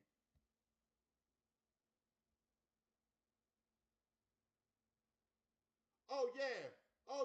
With those flurries of punches, yes, he is. He's definitely the king of that. I watched that his whole career with those flurries of his old against Ugas, and that was a much younger version of Pacquiao. A nice body shot there with the left from Manny Pacquiao to the solar plexus. He threw the 2 and then a body shot that folded Mario Barrios. Spot a softball. It was against Tank Davis, and Tank Davis knocked him down with that body shot. Oh, nice. Mario Barrios is giving up height. He's got a wide stance.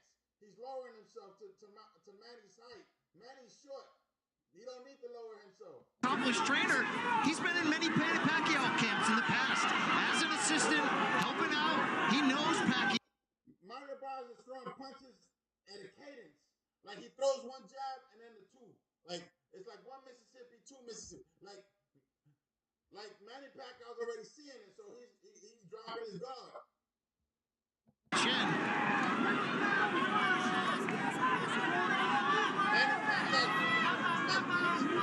And for Pacquiao right now, it's not how many punches or the speed. It's the right punches that you need to throw. Body shots, straight left, jab. Wait for the right moment. But don't go in flurries like you used to, because again, you're leaving yourself exposed. Barrios, a 16-punch connect advantage through the first. Manny Pacquiao's tender to the body. Mario Barrios needs to come inside. Stop fighting Manny from the outside. It was right there too. And he uses his shoulder there to get Manny Pacquiao off of him. And you wonder how many of these surges is Pacquiao going to have each round as this fight goes on. Nice right left uppercut. And you could see how they clinching and punching to Barrios, and that's why it was so important when Bob Santos says, do not allow him to. They clinching and punching. If Manny keeps doing those flurries at the end, he could definitely steal a couple of rounds like that. You don't want to win like that, man. Come on. He needs to do most of those flurries. And the muscle memory right there, you were just, okay, I'll break. Yeah. Nice stiff jab there from Mario Barrios. That's a jab. A darting shot from Manny Pacquiao. Lead left hand. Not much power on it, but it got it. Barrios not ready for it. This was some really good Pacquiao, but that was really close for Barrios.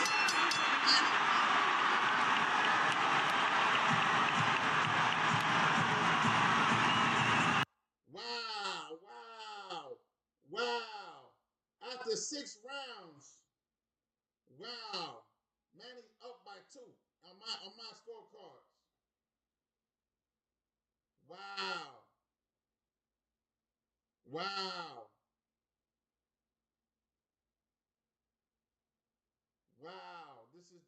This is not good. It looks like Manny Pacquiao's getting more power as he's going up, like more energy as the rounds are going. But I don't know what's going on with Mario Barrios. But he needs to double up, triple up that jab, and then come in with switch it up. Throw a triple jab and then a left hook to the body. Switch it up. He don't like body shots, so he's expecting you to throw the 2. Manny Pacquiao's timing the 2. He's not getting hit with the 2 too much. He's had some success, and he's had forgettable nights as well. Joe Goosen at the midway point of this fight. What do you perceive?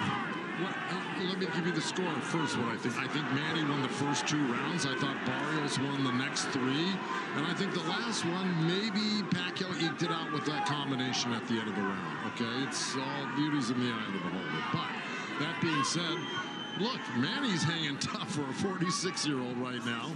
He's in this fight. He hasn't really gotten hurt. His balance isn't beautiful anymore, but he's still, his legs are still lively, like right there. So that's a good combination he threw there. It's going to impress the judges. It just impressed me. There's 2 of them. Now Barrios is. Mario Barrios is catching a bunch of flurries. Mario's catching a bunch of flurries.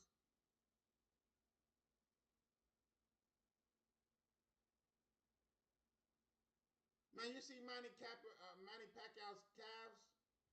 Man, he ain't gonna give up that easy. He got some monster calves, bro. Mario Barrios must have thought Mario Barrios made a mistake by taking this fight, man. He shouldn't have took this fight. Punches thrown in a single round. There were some good surges there from He's the champion. He could tell PBC, I'm not taking this fight. I got nothing to gain from fighting this dude. If I win, I beat an old man. If I lose, I lose to an old man. Either way, I lose. I can get a better payday with somebody else. Jesus Christ.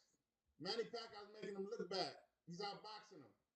Explain why that's so important. So he's moving to his right. He's taking that right away from Barrios. Every time he steps to the right, there's no right that Barrios can land because his whole body is in a different angle. Really smart from Manny Pacquiao, double jabbing, turning to the right. But he can't land the jab, though, from there. Yeah, but the left is there for Manny.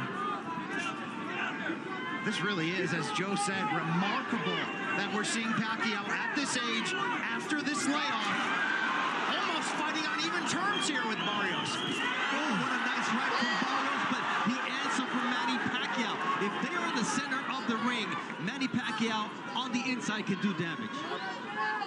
Yeah. And now Barrios is letting Pacquiao lead it first. Get in first, take the initiative, get the jab going. Remember, Barrios' jab was effective and had Pacquiao off balance. But now he's Manny's throwing flurries and not even hurting him. It's just flurries. Pacquiao fight inside the MGM Grand Garden Arena. Barrios keeping his nerve, keeping his cool, but at some point he needs to do that and establish himself as. And then the dab at the end of the round. Why are you giving him a dab? Why are you giving him a dab? This ain't sparring session. What is going on? What is going on? What is going on? Mario Barrios got a nasty jab that keeps landing. He forgot about the swivel uppercut. I have not seen the swivel uppercut since like the third round. That swivel uppercut was landing good. Now Pacquiao's coming in with a flurry and winning rounds. Mind you, I don't even think those punches are even hurting Mario. That's probably why he's like mesmerized, because it's not hurting him. He's like, yo, Mario Barrios in the corner looking calm as hell. He should be more intense. They need some aggression. He needs some aggression. Dealer. Round 8 of a scheduled 12-round WBC welterweight title fight. Bernardo Osuna alongside 3-division champion Abner Mares. Combat sports specialist Brian Campbell. The Hall of Famers Jim Gray, Joe Goosen, and our very own host Brian Custer on the call today. Nice straight left from Manny Pacquiao. He's finding spots for his quick shots here. The timing is absolutely beautiful here. I'm impressed. A 46-year-old man, the timing's there. I mean, he talked about it. He said it. The training camp was good. Everything was working perfect, and we're seeing it right now. The fight really close, as we're seeing 66, 67 in favor of Manny Pacquiao. That's Larry Hazard's unofficial scorecard. And look, he may look like a 40-year-old, but he's not that 40-year-old we saw against Yordenis Ugas. He's nothing near a 46-year-old through 8 rounds tonight. I think some of that is Pacquiao. Look, he's busy politics. Barrios. Sure, and Pacquiao, he's busy in politics, philanthropy. If he's unfocused, if he's not putting in the work, sometimes you get a different Pacquiao. I think that's what we saw in the loss to Jeff Warren in 2017. Look what happened when he came back 2 years later. Looked completely different. Going through Broner and Thurman. Yeah, listen, there was that question. Even Barrios had, why did Manny Pacquiao choose me? Why me? Am I the weakest link? Well, I'm going to give you a simple answer. I think that Barrios waits too much. He takes his sweet time, and he's giving Pacquiao these opportunities to go in with the flurries, take his time. He does not put the pressure for this older man. So that is the answer. If Barrios was able to pressure and throw a lot more punches like Ugas did, it would be a whole different story. And that's a temperament issue with Mario Barrios. His attitude against Pacquiao has been his MO. You can't get Pacquiao an inch here. They'll take a lot more. Look at that. He's giving you enough space, time to think. Barrios. Mario Barrios is moving like an old man. Lets his punches go. That's a nice right hand. The left hand was partially blocked by Barrios, who's been very responsible defensively tonight. Made very few mistakes. Remember what Pacquiao revealed this week? He didn't pick Barrios. His wife. Man, those flurries are still coming. Barrios' last fight, the draw with Abel Ramos. Another flurry, and Barrios is not answering back. Well, so far it's looking that way. This is a close fight. I think this is a boxing lesson. Here at this point in his career, unbelievable that Manny's. He's dominating the champion. And he's competitive and taking the lead in round number 8 as the 10-second clap sounds, and Manny Pacquiao, just like old times, getting the crowd on their feet. for Manny. Oh, no! Oh, my God. Oh, my God. Yo, you wasn't lying. I'm telling you, Manny Pacquiao winning. He hit at 10 seconds, clock, clock, clock, clock, and he started throwing those flurries. Mario Barrios got no answer for them. That's stealing rounds. That is stealing rounds. And he's tired, too. He's winded. A body shot or two, if any type of pressure would slow him down. Mario Barrios ain't putting no pressure. There's at times that Pacquiao drops his guard. He's like, you know what? Let me relax. Let me not have so much stress and tension. Let me drop my guards and just move around a little bit. Dude, if somebody drops their guard, they're disrespecting you as a boxer. That means they don't care about your punches. Your punches are not going to hurt them. They're not worried about you. That's why they drop their guard. Either they do that intentionally or they do that physically to let you know that. Usually the wife who tells you the true version of who you are at your best and at your worst. They're so honest. They will tell you the truth. And if Jinky said to Manny Pacquiao, you got what it takes to beat Barrios, well, guess what? He's proving it tonight. You do wonder, though, is that a little fool's gold in there? That was a down performance from Barrios in his own opinion. He said he was ill during training camp. He was more focused on making weight, and he definitely faded down the second half. He's got to prove tonight that he is that younger fighter in command in the championship rounds. And so far, through 8 rounds, at the beginning of round number 9, stamina not an issue for Manny Pacquiao. It was, how will his legs look? Will he still have that spring in his step? And so far, Abner, you have a better eye for this. What are you seeing? I'm seeing a really focused Manny Pacquiao, an energized Manny Pacquiao. This is the 9th round. He's throwing a lot of punches. He's moving a lot. And it almost looked like this is the younger guy. He's a 46-year-old man. He's moving and doing a lot more than Barrios. Look, only Pacquiao knows how much is truly left in the tank. What you wonder is the combination of this crowd and the passion Pacquiao has for this sport. Is that enough to lift him to victory? I think so. Look, I just saw Barrios had a really good body shot counter, but it's just the numbers are adding up for Manny Pacquiao here in the last 4 rounds. By the time Mario Barrios tries to throw that too, Manny Pacquiao on his back, literally. All he's got is a jab and a left hook that he can land on Manny Pacquiao. He can't do it, and I will believe him right now. And they may not be 6-punch flurries, but they are 3- and 4-punch combinations from the Pac-Man. And it's enough to give Barrios doubt. It's enough to discipline him just enough to prevent him from letting go those combinations, including that straight right hand. And more importantly, it's enough for the judges to believe what they're seeing in the ring with their own eyes. But for Barrios, when you start thinking... I'm telling you right now, Mario Barrios is not hurt. He is not hurt. I don't understand why. Where's the aggression? Come after him. Come on, beat him up. Mario Barrios is staying at a distance and giving up height. Look at him. I know you see him bending his knees. Why are you bending your knees? To steal rounds from you, because this happens. The crowd gets... He's 6 feet tall. This should be... Oh, my God. This should be the Tim Tszyu, what do you call it, fight? Because Fandora was a lot taller than Tim Tszyu. Man. Mario, what you doing? What you doing, Barrios? Giving up your height. Lord have mercy. Lord have mercy. I know y'all. Let's make sure we put these last 3 rounds in the bank. I know you see him bending his knee. Pacquiao won that round. And I don't see no urgency in his corner. Anybody see urgency in Barrios' corner? Nobody's height. Nobody's height. Do they think he's winning this fight? Because right now he's losing on my scorecard. After 9. Combination of punches, a flurry. 1, 2, 1, 2, boom. 4, 1, 2. And he's going straight back, Mario Barrios. But he opens up. He leaves himself open for Barrios to counterpunch, but he does not pull the trigger. There's Sebastian Fundora defended his title successfully against the man he took it from, Tim Tszyu, just moments ago. And now Manny Pacquiao looking to make history again.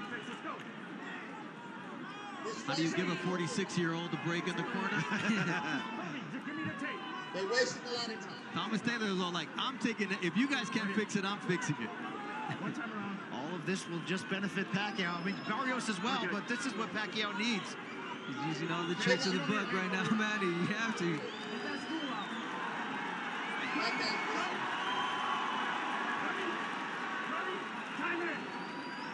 And let's see how Thomas Taylor reacts to that cheekiness in the corner. Michael Moore was cooked after that. He retired. He was done.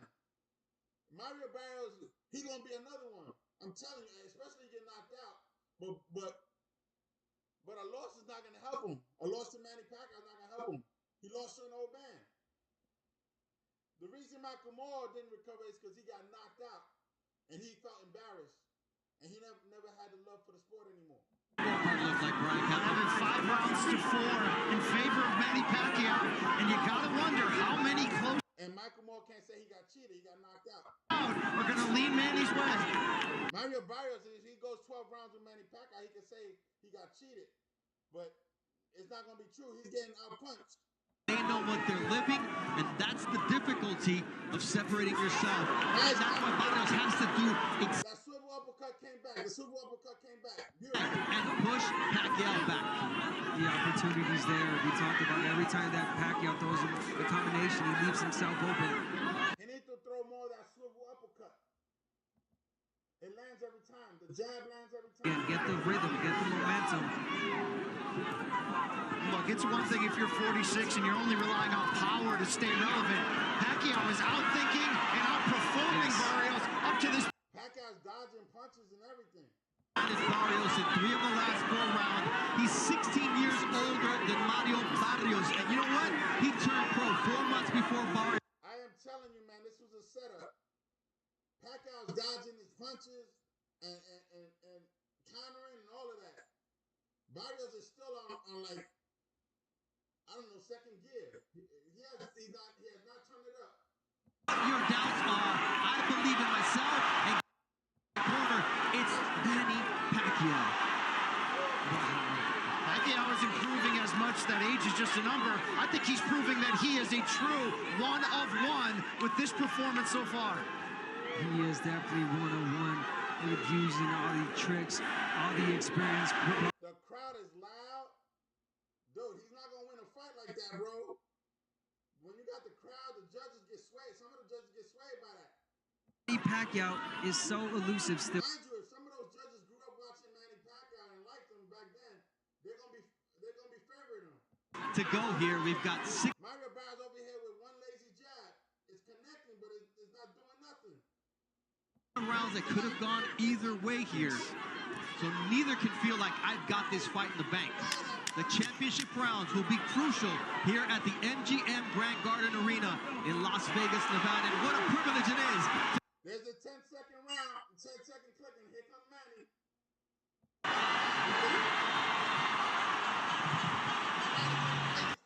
You are not 2 rounds. Trying to steal those rounds. We have no fucking respect. No fucking respect. The corner finally getting mad. The Be corner alert finally and getting don't show mad. him. The corner's finally getting mad. He's like, yo, stop giving him respect. This is what I'm talking about. The corner's finally getting mad. The corner's finally getting mad. And cursing Barrios out. Let's go. Let's go. Don't fucking respect him, but be alert, okay? He's trying to rest. You gotta work, all right? Don't let him rest. The corner's finally seeing what we seeing. He's been giving Manny Pacquiao too much respect. He needs to show aggression. The corner man is showing more aggression than Barrios. Barrios about to lose his belts. Because Manny Pacquiao needs one more round to win, and he won the fight. It'd be 7-4. Garden Arena is the house that Manny Pacquiao built. 16th fight in this building, and this man knows that the judges have their work cut out for them. Yeah, definitely do. And Barrios has not touched the body. He has not gone after Manny's body. Like, he should be going after Manny's body relentlessly. Rounds for both sides. Really close fight, really close rounds. Manny Pacquiao doing exactly what he used to do, but then again, Barrios. That's the best combination. Barrios finally throws a combination, but it lands mostly on the gloves, but it looks good.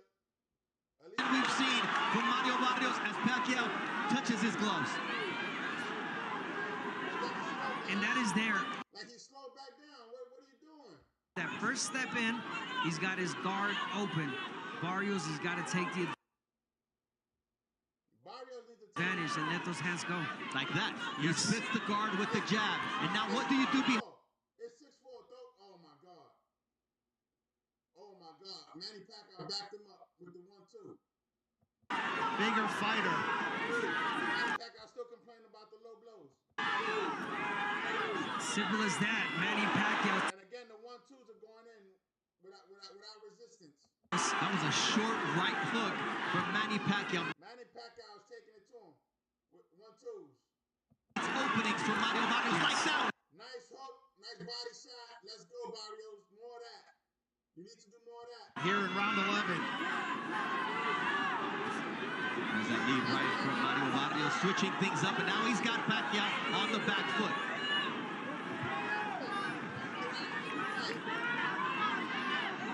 No matter how they ultimate respect. Look, you came back after a 4-year layoff, and what did that feel compared to what you're seeing in the ring tonight?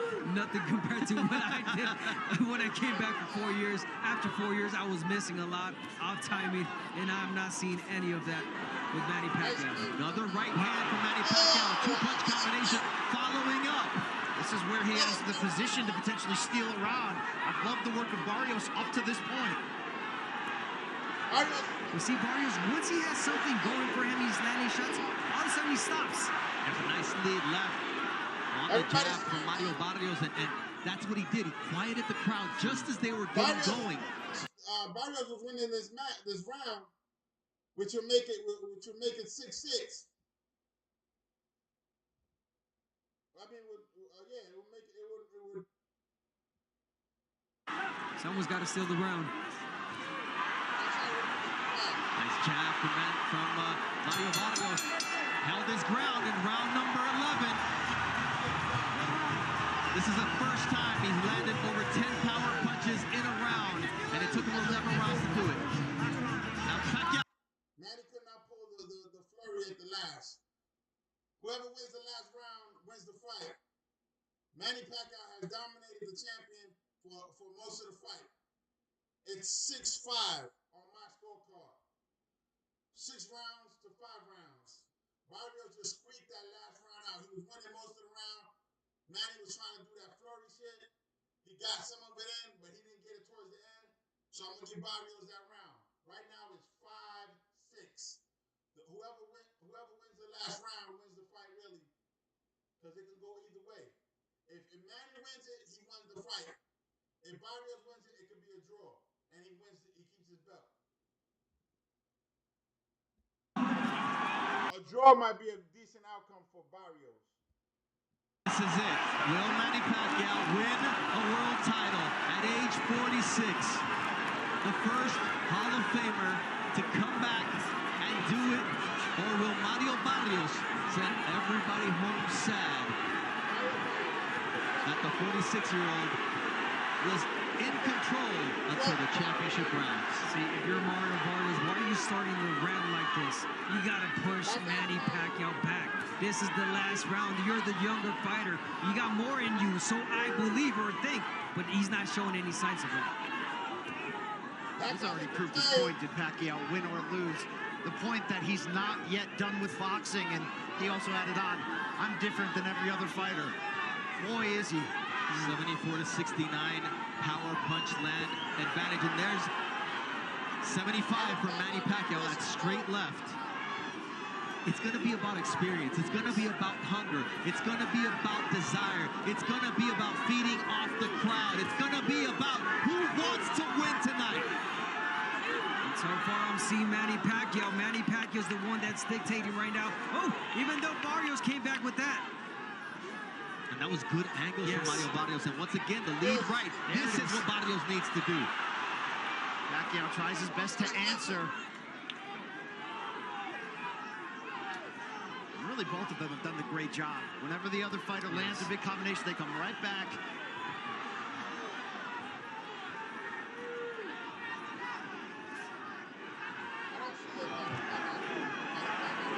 I wanted to say Pacquiao looks tired, he looks weary. Every time I think that, he surges back with a three-punch combination.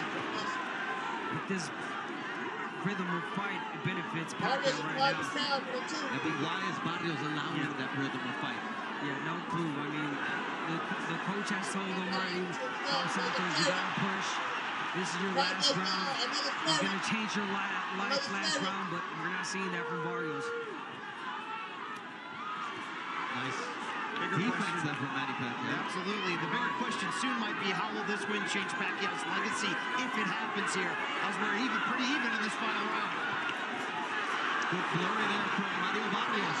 What answer will Manny Pacquiao have? That's right. And an uppercut. Here we go. Here's the pressure from Barrios. Guys, let's just let the people take this home here.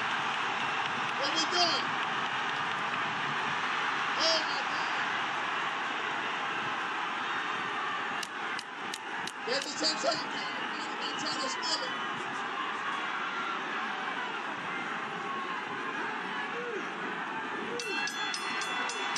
Fight is over.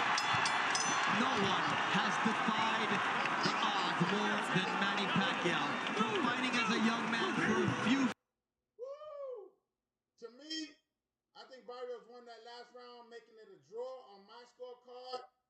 Unfortunately, it's a draw on my scorecard.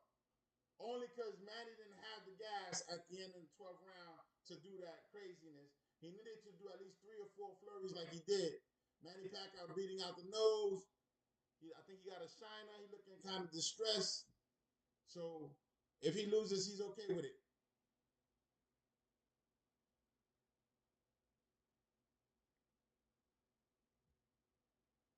But he did dominate the champion for a little bit. So I don't know how the judges got it. But when it's a tie fight, when it's a close fight like this, you have to give it to the champion. That means Barrios keeps the belts. That's how I would do it. It's either a draw or Barrios win by a split decision. That's the only way I see it. Making rounds really close. So again, a really close fight. And we'll find out if Father Time is still undefeated tonight. We will see what the numbers look like with the judges, because that's what really matters. But these are the CompuBox numbers. Well, Mario Barrios is too slow, man. That's what Manny Pacquiao probably saw. That's probably what he saw when he was watching him fight. He probably thought that Mario Barrios is too slow for him, so he would get him with those flurries of punches and no answer back. No answer back. That's what Manny thought. And his team saw the same thing. This was a setup. But Barrios should either get a draw or win the fight. Let's see what happens. In that final round, 7 rounds to 5 overall. But I'm just one opinion that doesn't matter. These rounds were close. This one really feels like it could go either way. Manny Pacquiao, the chance. In a close fight, you got to give it to the champion. You can't take the belt from the champion in a close fight. If it's a draw, the champion still keeps the belts. So the best situation for Barrios is that it's a draw. They can't talk shit. They're going to be like, well, you can't beat an old man. Then Barrios got a couple of shiners himself. But it was the moments that we will give Manny. Manny stung his face up. Manny did sting his face. So they both kind of bruised a little bit. But no major power stuff. This was just speed. But Barrios started using those tactics at the end, the same tactics Manny was using. What I did not see from Manny was from Barrios, he needed to keep that swivel uppercut. Ladies and gentlemen, after 12 rounds of action, we go to the scorecards. Judge at the ringside, Max DeLuca, scores the bout 115 to 113 in favor of Mario Barrios. Judges at ringside, Steve Weisfeld and Tim Cheatham both score the bout 114 to 114. The decision is a majority draw. When I tell you I had a draw, the best thing for Mario Barrios. It's a draw. He keeps the belt, and Manny didn't embarrass him. Mario Barrios won the 12th round on all 3 scorecards to retain his belt. But you hear the crowd's reaction to this fight. And look. Mario Barrios won the 12th round. I said it. I said he won the 12th round. You know, that game, Manny needed that 12th round to win the fight. He only had six rounds underneath him. He only had 6 rounds. Last 3 rounds for a draw. He did what he needed to do against a legend. All right, Jim Gray with Manny Pacquiao. All right, thank you very much. Manny Pacquiao, congratulating the corner of... What's crazy is Manny can ask for a rematch.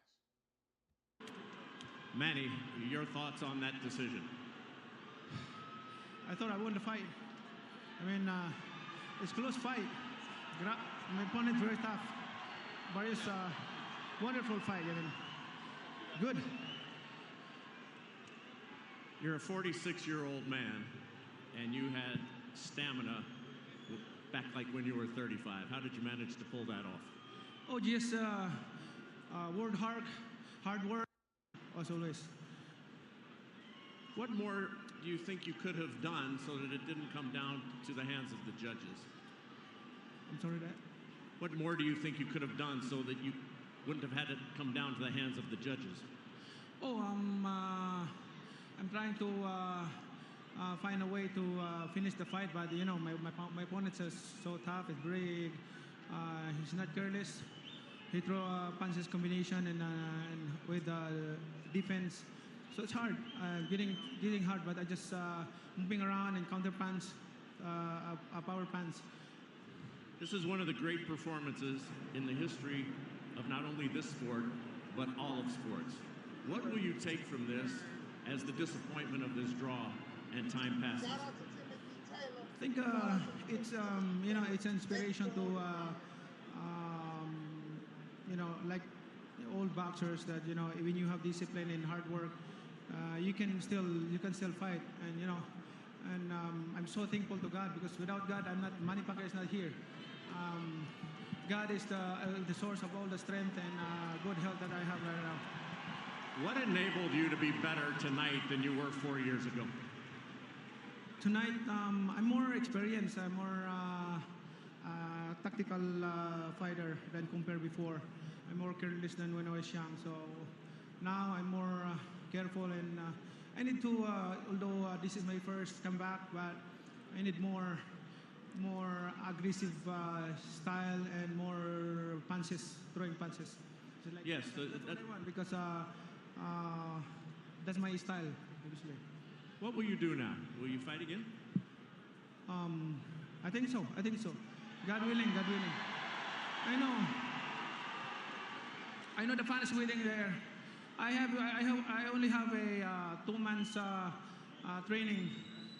What I need to do is like continue my training. Like in a championship fight like this, I should train like 4 months, 3 months and a half, so that the fight will be good. But because of you know, election in the Philippines, I start late for my training, but it's okay. You know, I love the Filipino people, and I love to give honor to my country. So you'd like to continue your career? Would you like a rematch? Yes, of course. That's the only legacy that I can leave behind, you know, to give inspiration to the Filipino people and to be proud wherever you are. Manny, congratulations. This was an awesome performance. Manny Pacquiao is going to fight again. I mean, he can ask for a rematch. It came to a draw. You can ask for a rematch. You took the champion to a draw. I still tip my hat to Manny. It was an absolute honor, you know, to share the ring with him, to share the ring with somebody, you know, with so much experience, who has accomplished so much in this sport, man. And shout out to all the Mexican fans here. Shout out to all the Filipinos, you know, for supporting this event. It's just huge, you know. By far, you know, the biggest event I've had to date. And we still came in here. We left everything in the ring, and like I said, I tip my hat to Manny. There's nothing but love and respect. How would you assess his stamina for a 46-year-old man? Were you surprised by it? Oh, absolutely. No, it's crazy. His stamina, he could still crack. He's still strong as hell, and his timing, his rhythm, everything. He was still a very awkward fighter, to try to figure out. Did you feel you were falling behind round 7, 8, 9, like it was getting away from you? Not necessarily that it was getting away from me. I just knew, I had to try to step it up to really, to solidify a win. You won the last 3 rounds on all the scorecards to enable this draw and to win on one of the judges' cards. How cognizant of that fact were you? Very. I was going to the corner. Rich and Bob were telling me, pick it up. Start really, pressing him. That was the plan in the first place coming in here. Try to make him feel old, but man, he still has some good legs. He still has a lot in the tank, and like I said, man, he still has a lot of fight left in him. He'd like a rematch. Will you give him one? Oh, absolutely. This was huge, for boxing. This is huge. What me and him were able to bring here today. I would love to do it again. Mario, thank you. Thank you, Jim. All right, let's go back to ringside. Bernardo. Thank you, Jim. And this was the second fight where Mario Barrios won round 12 to salvage a draw and keep his belt. And what a great night of action it was in Las Vegas. 46-year-old Manny Pacquiao defied the odds, but not enough. And tonight, we come away with the feeling that Manny Pacquiao still has something left in the tank. For Abner Martinez, Brian Campbell, Joe Goose, and Brian. Yo, for real, Mario Barrios should not fight Manny Pacquiao again. Take the draw. That's the best thing for you. Take the draw and walk away. Just walk away. Go fight somebody else. And step up your game, bro. Get some aggression. Have a woman break your heart or something. You need some aggression in you. Mario Barrios had no aggression. He almost lost his fight because he was moving at a snail's pace. Luckily, he turned it up. Let's see what Barrios remains the welterweight champion. This one ends in a majority draw. Manny Pacquiao certainly showed himself well as a 46-year-old man. He looked like... If Manny Pacquiao would have had a little more gas in him, because he gassed out. I ain't gonna lie, he gassed out. If he had a little more gas in him in that 12th round, like I said, if you rewind the tape, I try to tell you, whoever wins that last round wins the fight. It's going to be a draw. Either way, depending on... And Mario Barrios got one of the judges to give him the nod because of that 12th round. If the other judges had it the way, I had it, it would have been a draw if he would have had the other judge who gave it to him, would have had like I had, all 4 judges would have been the same way. All 4 judges would have been the same way. I had it a draw, but if the other judges would have gave the 1 round more, Barrios would have won the fight. But if Manny Pacquiao would have turned up in the 12th round and won the 12th round, Manny Pacquiao would be champion right now because he dominated the champion. He gave him a boxing lesson because towards the end of the fight, he started throwing flurries. That's what won him the 12th round. That was an amazing exhibition of a fight, really. An amazing exhibition of a fight. Nobody won. Everybody went home happy for some reason. And nobody got hurt. Okay. Mario Barrios kept his belt. So, they're going to have to update the Hall of Fame record for Manny Pacquiao. Shout out to Timothy Taylor for all the questions and participation. And thank you everybody else for tuning in. Now in the preview or in the replay, I appreciate all the views. Thank you very much. And with that, Remember to keep your hands up, chin tucked, and eyes open, and protect yourself at all times, baby.